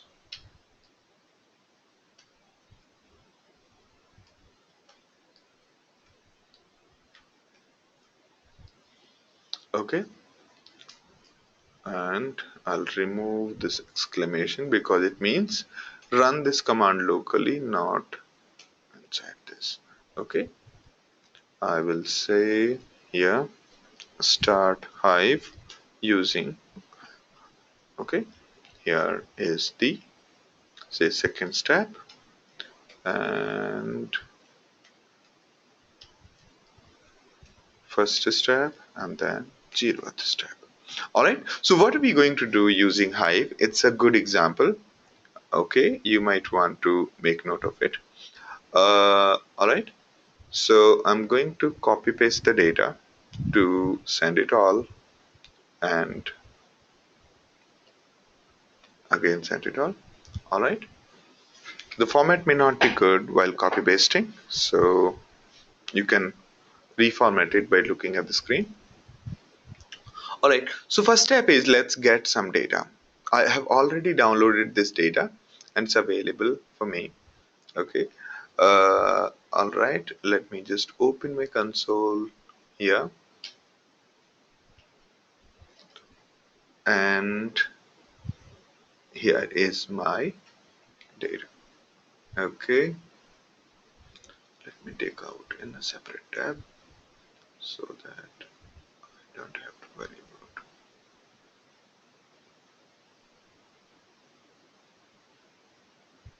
Okay, so you have ML this.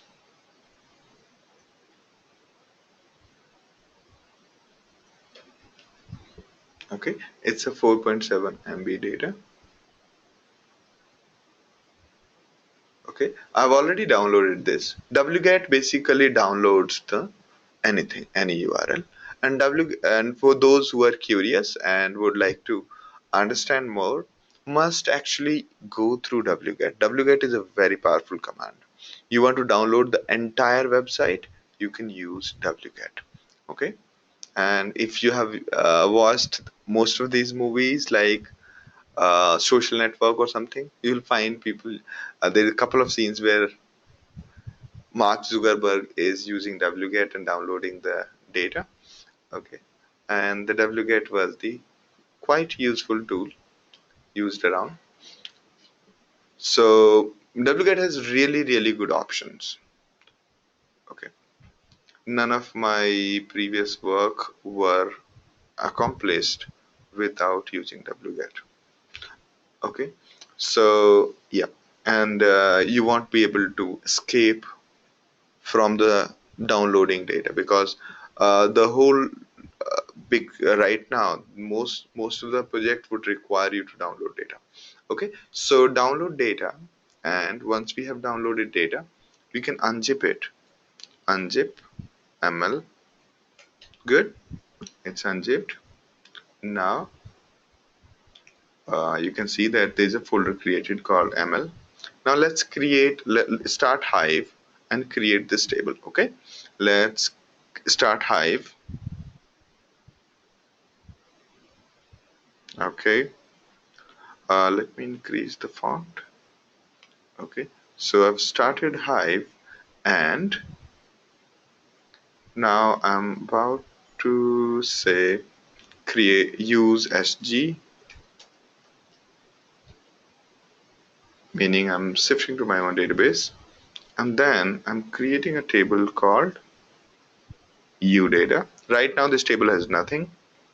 Okay, next thing I'm going to do is I'm going to load this particular file into this table. Okay, I'm going to load this particular file into this table. You can see I've said load data local. In this path, I've given the relative location from my current directory.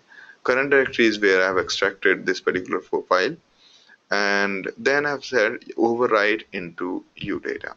Now you can see select star from udata, limit 100. Okay, so those who are curious what is there in this file is basically the movie ratings. It's basically the movie data. It has got user ID, movie ID, ratings, and Unix timestamp. Okay, so in one of the examples of when we talk about Mahat, we'll be using the same data again, but bigger data set. Right now it's 100,000 ratings of movies by different people. Okay, so here it says user ID, movie ID, and ratings given by user ID 11 to 111 as at this particular times. Okay, the time is represented as a big number, as in big milliseconds, since 1st January 1970. Okay, so basically it's very trivial data. Okay, now once we have loaded this, we can start churning, doing various kinds of churning very quickly. Okay, so for example, I'm going to say that okay, okay, I want to check how many for each user how many movies he has rated. Can anybody help me with the query? I want to find out.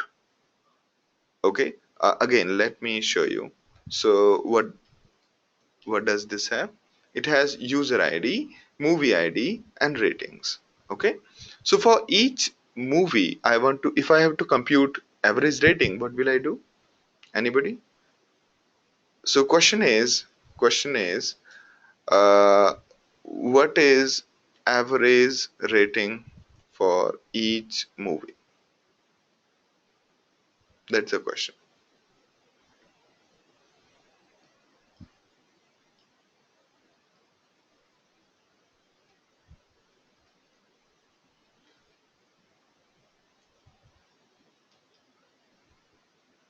Yeah, so anybody?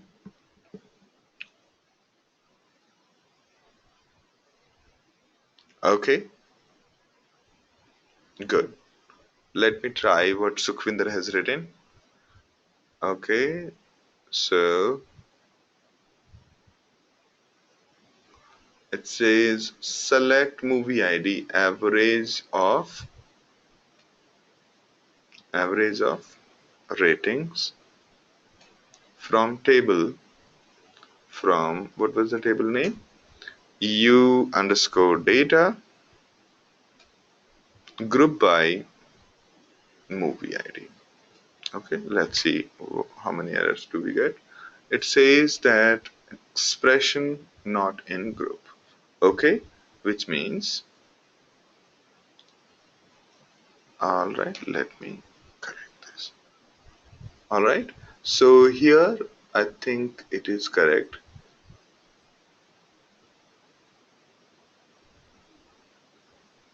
So those who are wondering what command I'm typing, so here is the command. I hope this is correct. Do you think it's correct? All right. Okay.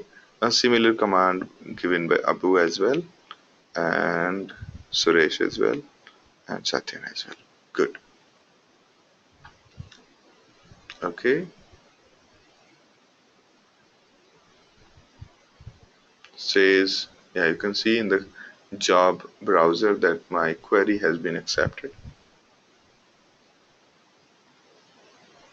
5% maps are done, 5% reduces are done. Nice. 100% maps are done, and so on. Now, this is batch, by the way. That okay? Because this query could have run really, really smoothly. Okay. Now, if the query goes complex, right, it'll be difficult for you to actually do the same thing, right? So what I would suggest you to do is use the views along with these complex queries to basically solve these two problems. Okay, okay. So you have to first find out for each movies how many users have voted for it. Okay, how each for each movies how many people have voted it. Now, the movies which have been voted by for movies which have been voted by more than 30 people, what is the average rating? For these two problems are the assignment for Hive.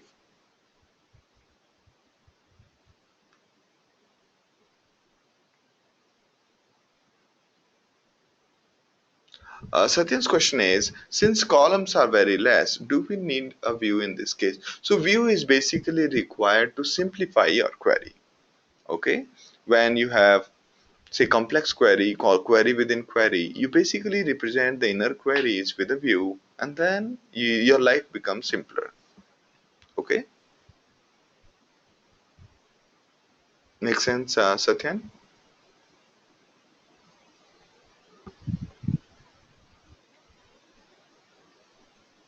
All right. Okay, a recap of Hive again. So it's suitable for data warehouses where relatively static data is maintained and analyzed, and we do not require very fast response, as you just saw that it takes some amount of time. The same thing, if you do it in a regular database, it would be really, really fast. But the great thing about Hive is that it can churn terabytes or petabytes of data on your Hadoop cluster without any problems.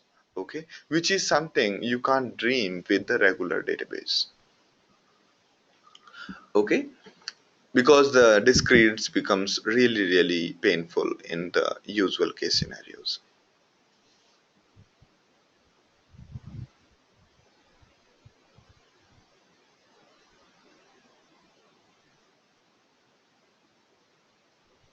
All right.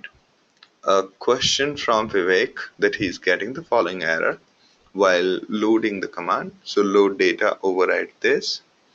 It says that uh, this due to destination.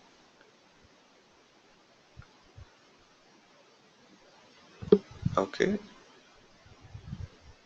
let me take a look. Does this file exist locally in your local folder?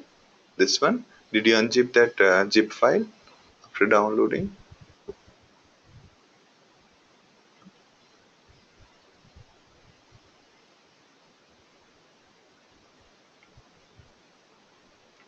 Mm-hmm.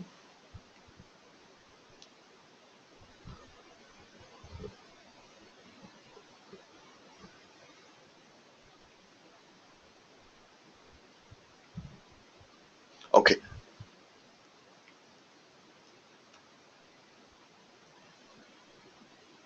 all right. Please check if it exists in your folder. As also, Don't change the directory to this and then start Hive. Start Hive from the folder which contains this particular directory. Okay. All right. I think that should do it. Okay. So that was pretty much about Hive. Okay. Now I would like to describe a few more things to you. All right. Any questions related to Hive right now?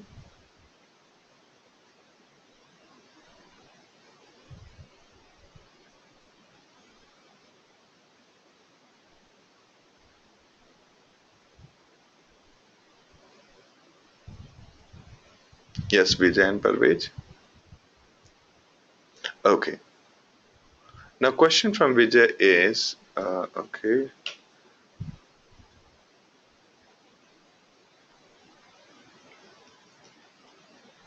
there are two things: Hive versus Pigletin. Honestly, um,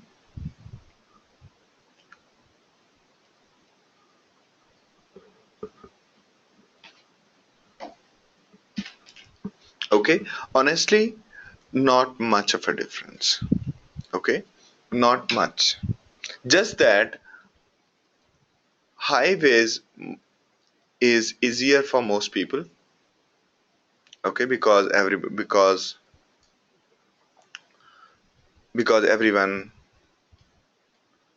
knows SQL, while Pig is easier for freshers who don't know SQL. Okay, who don't know SQL. So for them, Pig is comparatively easier.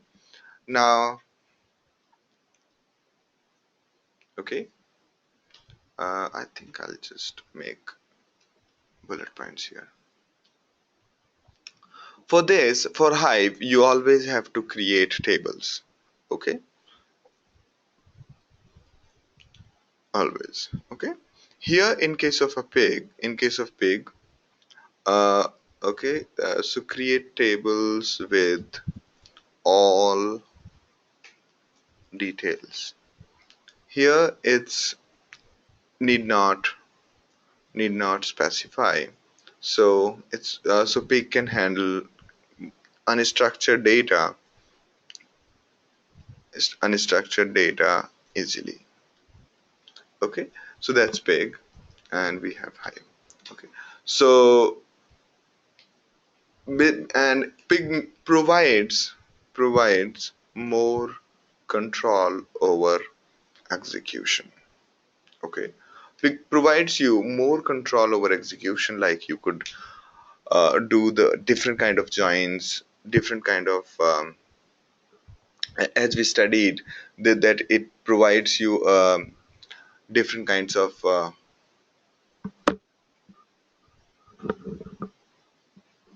constructs in Latin, such that in pig Latin you can say that you want these many reducers here, you want to merge the two joins with using the replicated joins and so on. So it provides more control over execution.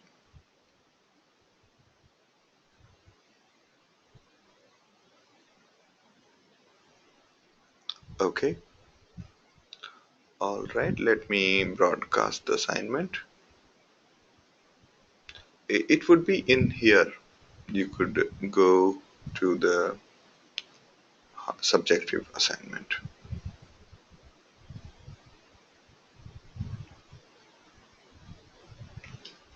Okay.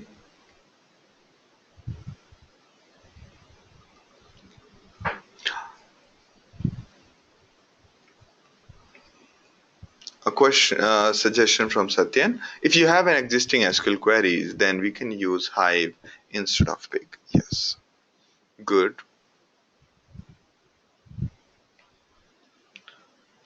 A question from Vijay.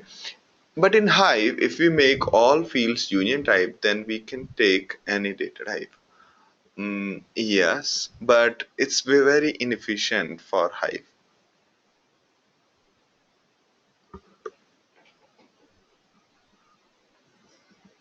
So while defining the union type itself, you have to define all kinds of possibilities upfront.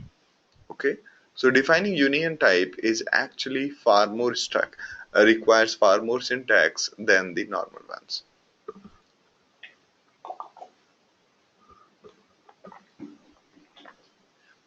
Okay, or you can say that if I define the columns with a string type, then the life becomes far more easier. So yes, in a way, you are right.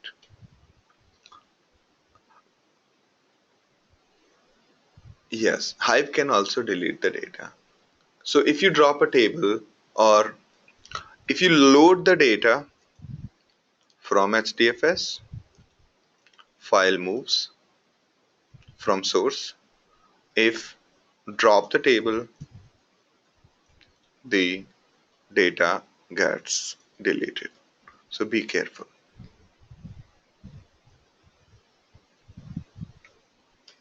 Question from Suraj. Suraj, since we are defining all columns while creating tables in Hive, is it right to assume that Hive does not?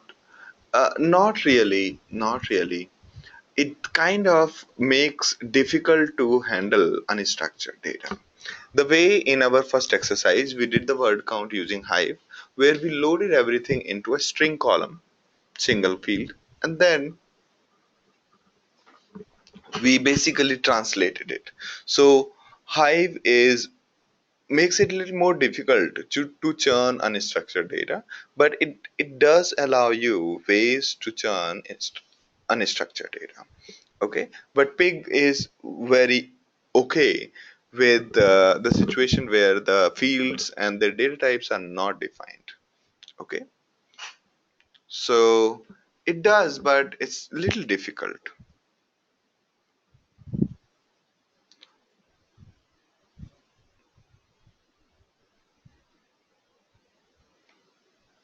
A question from Parvez: can we call Hive commands in Pig script?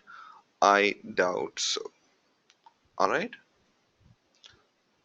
great. So we would like to, yes, let's move on to the another topic now, so that I have more space for discussing Spark. All right.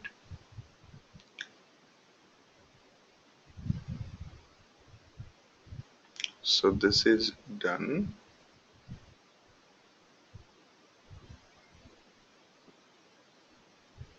All right. So let's. These are very small tools. Okay. A question from Prabhu is, can you show an example of Hive running in Tej? So there is a,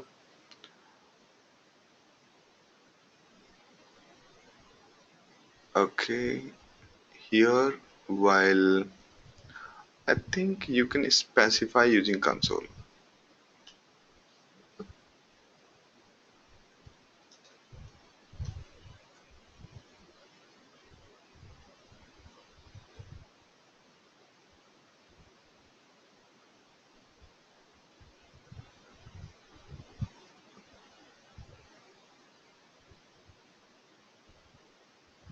All right. So yes. Okay. Maybe later. Let me just put it in a to do. All right. Okay.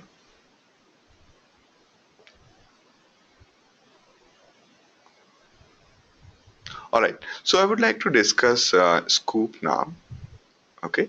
These are nice little quick tools, so we can quickly go through the hands-on exercises. So we'll be going through one exercises through all of these tools like Scoop, Mahout, Flume, and Uzi, and then we will try to solve that.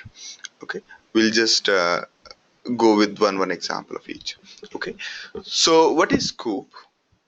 Scoop is a very simple tool for extracting data from databases into Hadoop for further processing. You can move data from SQL databases to HBase. Okay, and from HBase to SQL databases, SQL to, so basically I like to put it here. So on one end you have, say, SQL databases, and on another end you have Hive, HDFS, and HBase.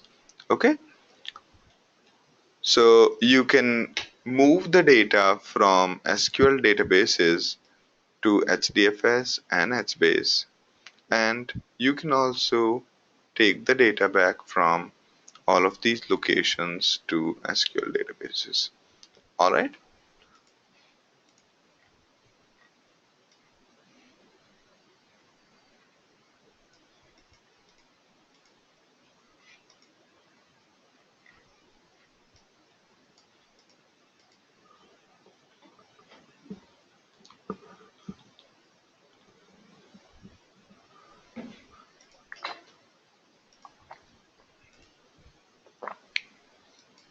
Yes. This side, this side, it expects a structured data source. I mean, I would like to say it SQL database. Okay, I would like to say it SQL databases. Okay, all right. So essentially, if you run the command called SQL help, it'll show you all the things it can do. Okay, and I'll like to basically emphasize on something called a connector. So by default, Scoop by default Scoop provides all kind of connectors from all kinds of databases: MySQL, Postgres, Oracle, SQL Server, and so on.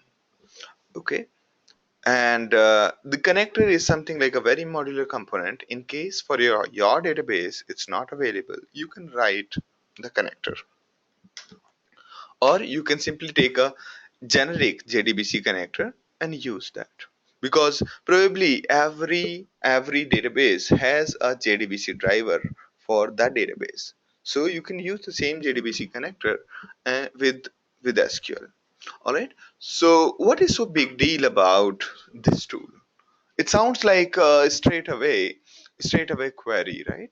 We could have simply exported the files from the database into CSV and brought it into HDFS and loaded it into Hive, right? If I'm in the situation, I would do the same thing. So all I will do is I'll export all my SQL data, copy that into HDFS, and start churning it. But the problem with that approach is that it is not feasible when the data grows bigger. Why is it so? Because the file, the data, and everything, if they are above few GBs, it becomes almost impossible to get it done on time. Okay, then how will Hadoop do it? Or how will Scoop do it?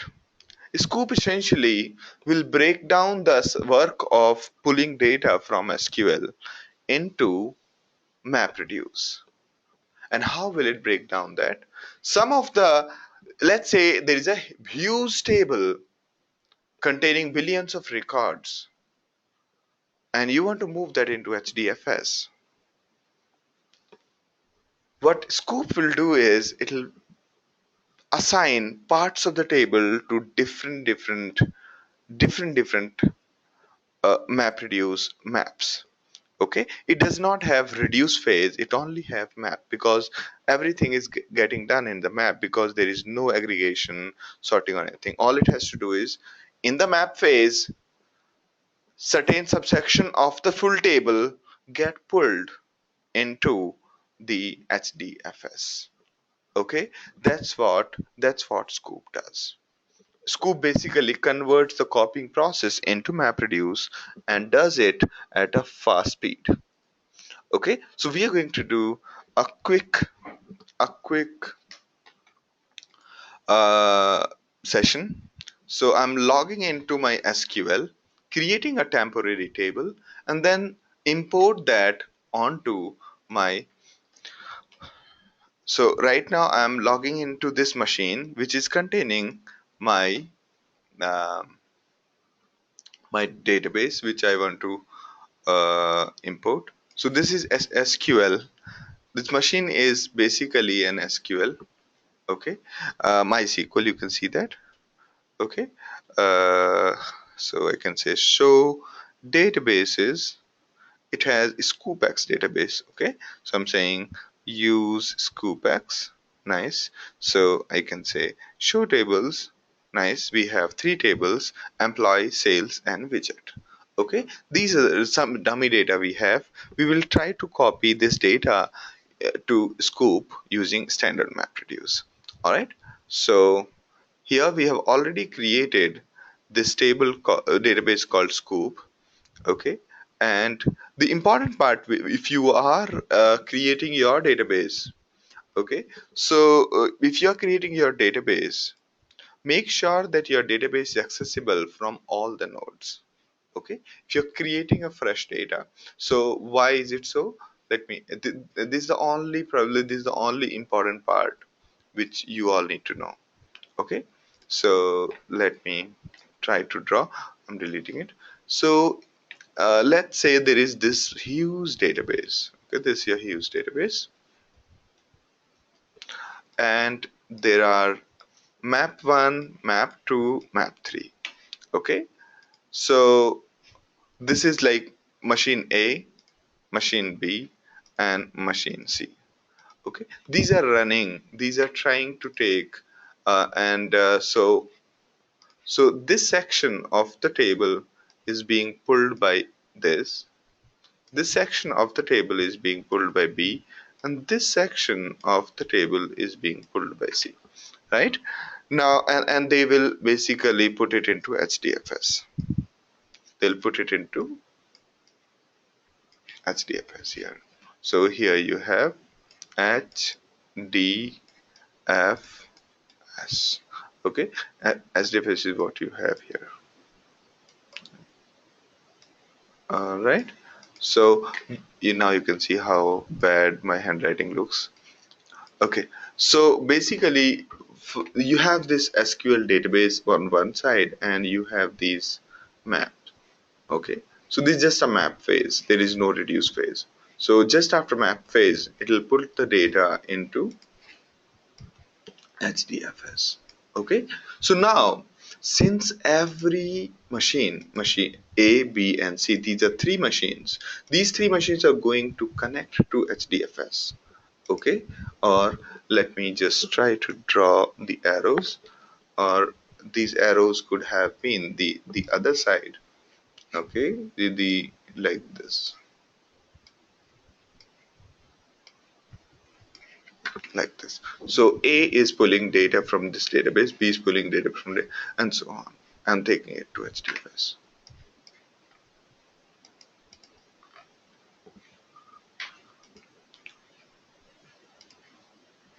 So do you see that? So essentially,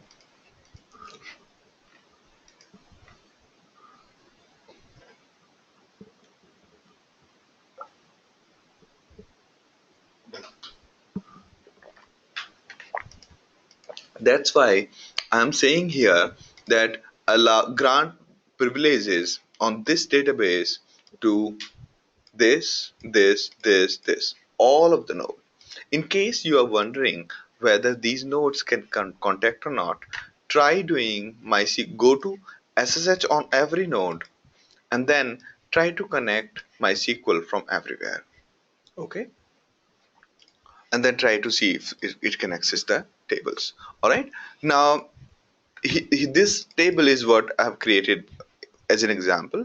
It's already there, so we don't have to create anything here. You can see select star from widgets. Okay, so the data is there. The next thing we are going to do is we are going to execute scoop import command. Okay, so that it imports this file into my HDFS. So do I already have, so let me exit from MySQL. Okay, there is no such file. Okay, so let me delete in case it's there.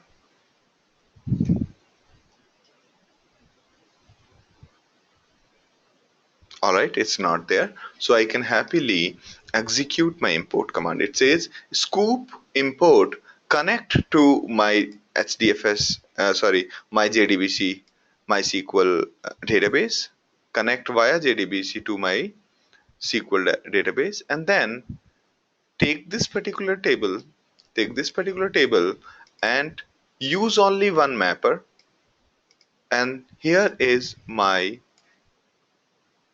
login and password. Okay, by default it will bring it to my HDFS. Let's try to see what happens here. Okay, so I hope it's connecting. All right, it says that execute SQL statement from widgets limit 1 and so on.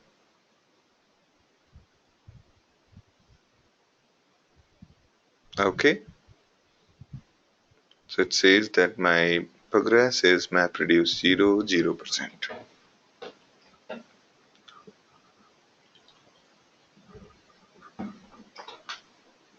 Good. It says it's successful. Let's have a look at the folder.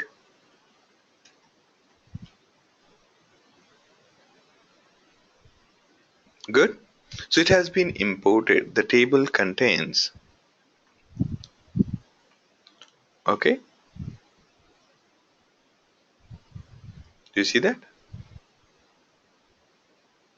The data has been copied from the MySQL database into HDFS. Okay, by default, it has put comma separation in the file. All right. Also notice that here it must have created something called widgets.java. You see widgets.java here? So it was created by, you can see that.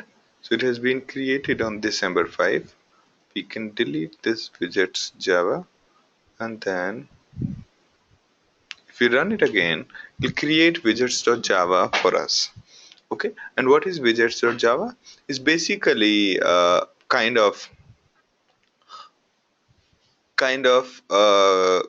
domain. So okay, Ashok's question is what password and login we need to use to connect. These login passwords are for SQL database. Okay, we have created one SQL database for the demo. Okay, and I'm sharing it with all. Okay, now here you can see.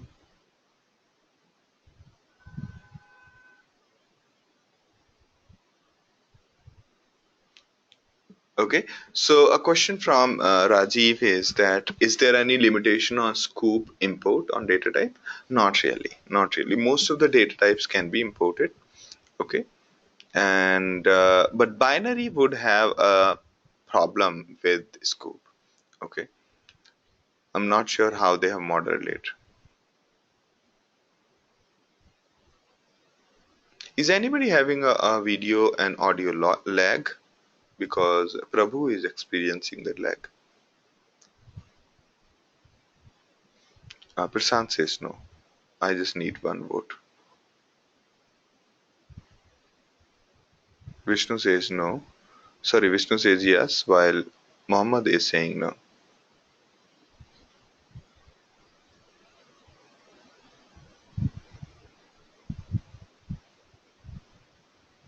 Alright, so most of you are saying no, and that means.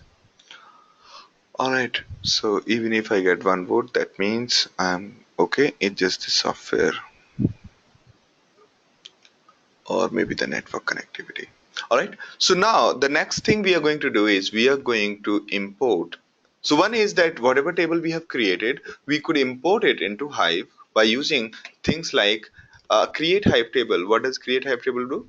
It will create a table in Hive. Okay, it will create a table in Hive, and then we can load the data. We can load the data into that.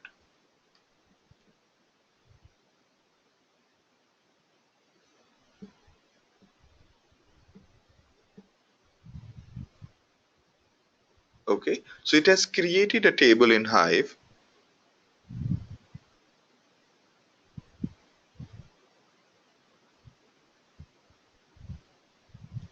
So select star from widgets. There's no records. Now we can load whatever we had created earlier. That file in HDFS is a standard one. We can basically load the data. So now we have moved the data from Scoop to Hive. We could do the same thing, all the three steps in a single step. Okay, by saying Scoop import connect to my MySQL and do the Hive import. Okay. Next is that we could also import data. Mohammad's question is, can we do the transformation? Can we do the transformation of data while importing? The answer is no. The only thing you could do is you could do partial selection of the data while importing. Or a better thing would be that you create a view and import the data from the view. Okay? That's a clever way of transforming data while importing. All right. The other thing is the other important thing to note is the import into HBase. Okay. So what is the difference between you can say difference between HBase and say DB and HBase? Okay. What's the difference? Quickly in a normal table. Right. So in normal table, normal DB, no concept of column family. Row key is not mandatory, right? So which means if you move data from DB, normal, say SQL DB, normal SQL DB to HBase, you have to define column family. Similarly, you'll have to define row key.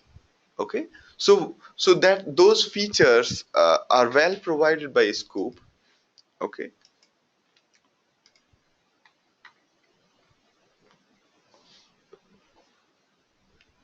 okay, so yeah, so here what so while importing data from MySQL to HBase, you need to specify that what is the HBase table you want to create. Okay, uh, I mean by default it's the same table with the same name.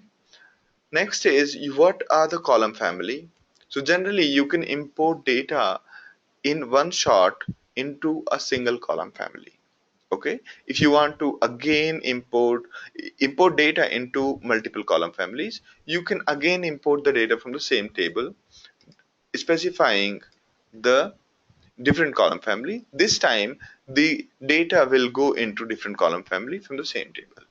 Okay, so you define that for this is my column family and these are the columns. So from the source table, the data from will go into this column family. These columns will be created in this column family. Okay, so let's try to do, and also you could specify who will be our row key, right? So one, we created the column family, also specified who will go into that column family, and what is the definition of the row key. Okay, let's try to see what kind of error do we get. All right, it says that not a viable. We are inside Hive. Okay, so from inside Hive we were running Scoop. All right, right now it's trying to connect and it's trying to import data. What does it say? Error during import. No primary key could be found on the table. Please specify one with split by or perform a sequential import with M. Okay, let me just say M1. All right, M1 as in a single map. Okay, so if you are trying to import using multiple maps into HBase, you need to have, I think this is a new restriction imposed by Scoop, saying that you have to specify the number of, if you're specifying number of maps, the division will be based on primary key. The division of work will be based on primary key. All right. So if you want to have multiple maps, you need to define a primary key on your table.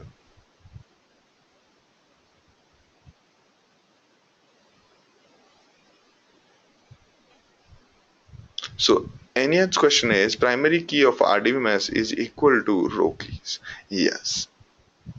So generally while we are importing, generally that's the scenario, but you can have any column based on row key. Alright, so we have been able to successfully load data into widgets column family. Okay, so let's just check. So we could say scan widgets. So you can see it has imported 1, 2, 3 rows, and for first row these are the values in the column family CF1, price, and so on. Okay, we could also run, yeah, we could also run, say there is, we want to import things into now into column family called CF3. Okay, in the same fashion you could also run it into CF3. So now in the same table, same rows, one more column family will be created and the data will get imported. That's the nice thing about Scoop, that it creates that column family even after it's done. Okay, even after the table has been created. Right now, in the we could also do the reverse. We could also say export. Okay, all right. Do the reverse, as in take the data from Hive to MySQL. Let's say we have a table called file called sales.log in HDFS, and then we want to we have this Hive table created on top of the sales file. So we are on this page, we are creating dummy data which we want to export from Hive to the MySQL. Okay, so you first basically create the sales log.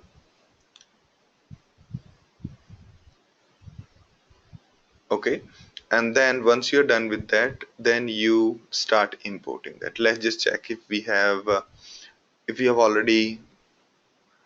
Okay, so before moving that, let's just check the results of previous command. In previous command we were trying to import the data into column family 3, CF3. Okay, so let's say scan, what was the name of the table? Anyone? It was widgets. Good. So CF3 has been created for every column. You can see CF3 here. CF3 has been created for all columns. All right. You can see. Good. Now let's just check.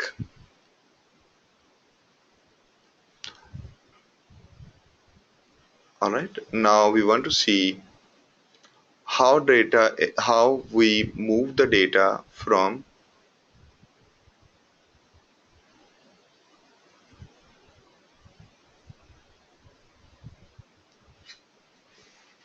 Okay. All right. Before I move on to there's a question from Vijay. What is loading into HDFS versus HBase 2?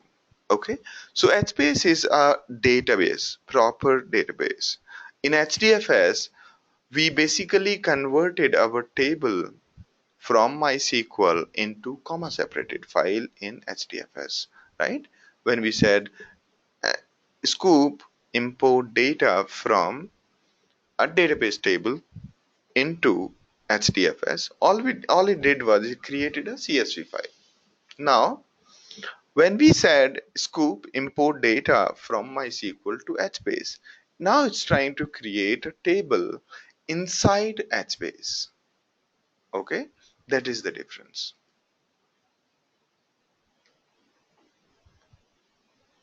All right. So yeah,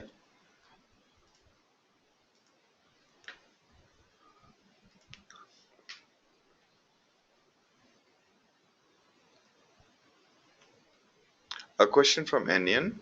We need to make sure the data type should match, but not in case of MySQL to Hive. So basically, yeah, in both the cases. So basically, in when we are importing or exporting from MySQL to Hive or Hive to MySQL, in both the cases we need to make sure, because Hive also imposes the data. Uh, imposes the restrictions of the description of a table, which is not true in case of HBase.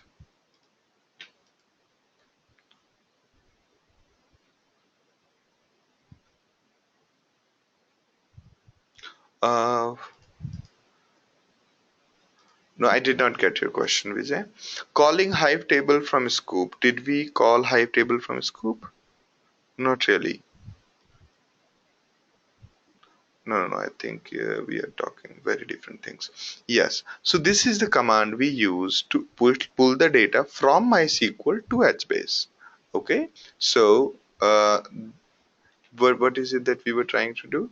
We were trying to pull the data from, so this is our MySQL, and on the other side you have HDFS, then you have Hive, and you have HBase.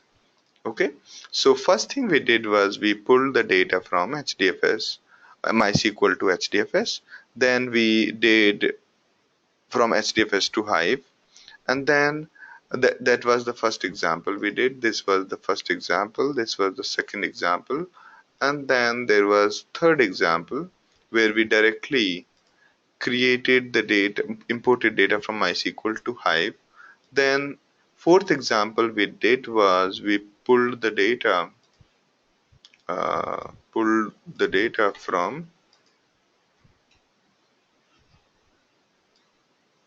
from MySQL to HBase. Okay. Now we are trying to, in the next step, we are trying to put take the data from Hive to MySQL. Okay. This is the fifth one.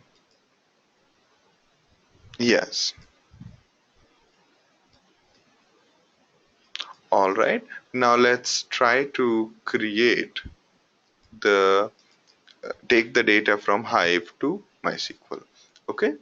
Now we have, let's open Hive. Just give me one more minute and that should be good.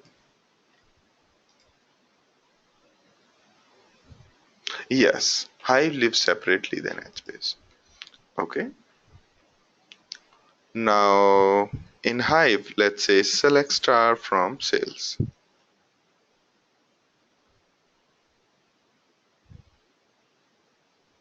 Okay. So right now sales has got some data. Okay.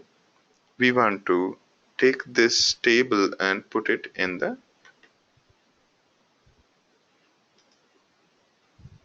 oh, somebody has imported some random data into this. Interesting. Interesting. Okay. So let's try to do something more. So let's say there is this sales data, and then we want to, this is the creation of the sample data, and then we want to export from here to there. Okay, so we can simply say scoop export scoop, export, and then this. Okay, let's see what happens.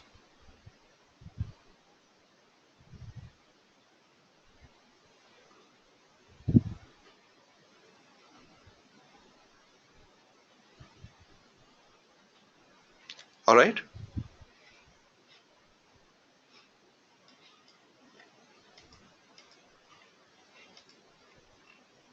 So yeah, there is some data type mismatch. You can see there is some data type mismatch. If you fix that, everything will be all right. Okay.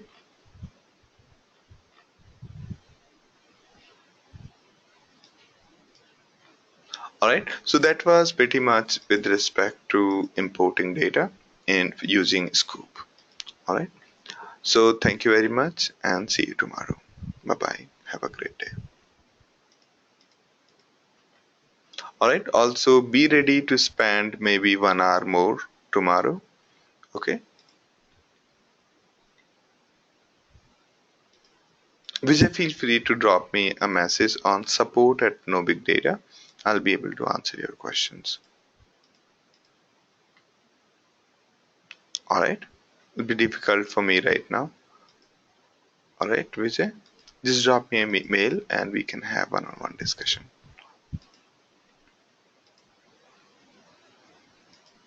All right. Bye bye. And be ready for tomorrow will be our last session. If but I'm fearing that the session might extend for more than 2 hours actually. Okay. So be ready with the mindset that we will be able to extend a little bit more.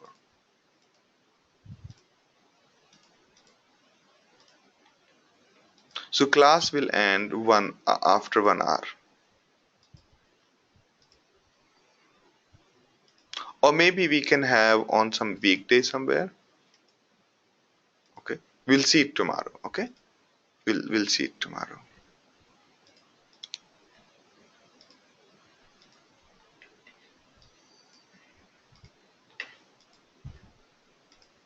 All right, all right. No worries. So we will see it tomorrow, whatever is the case. Okay. Bye bye. Have a good day.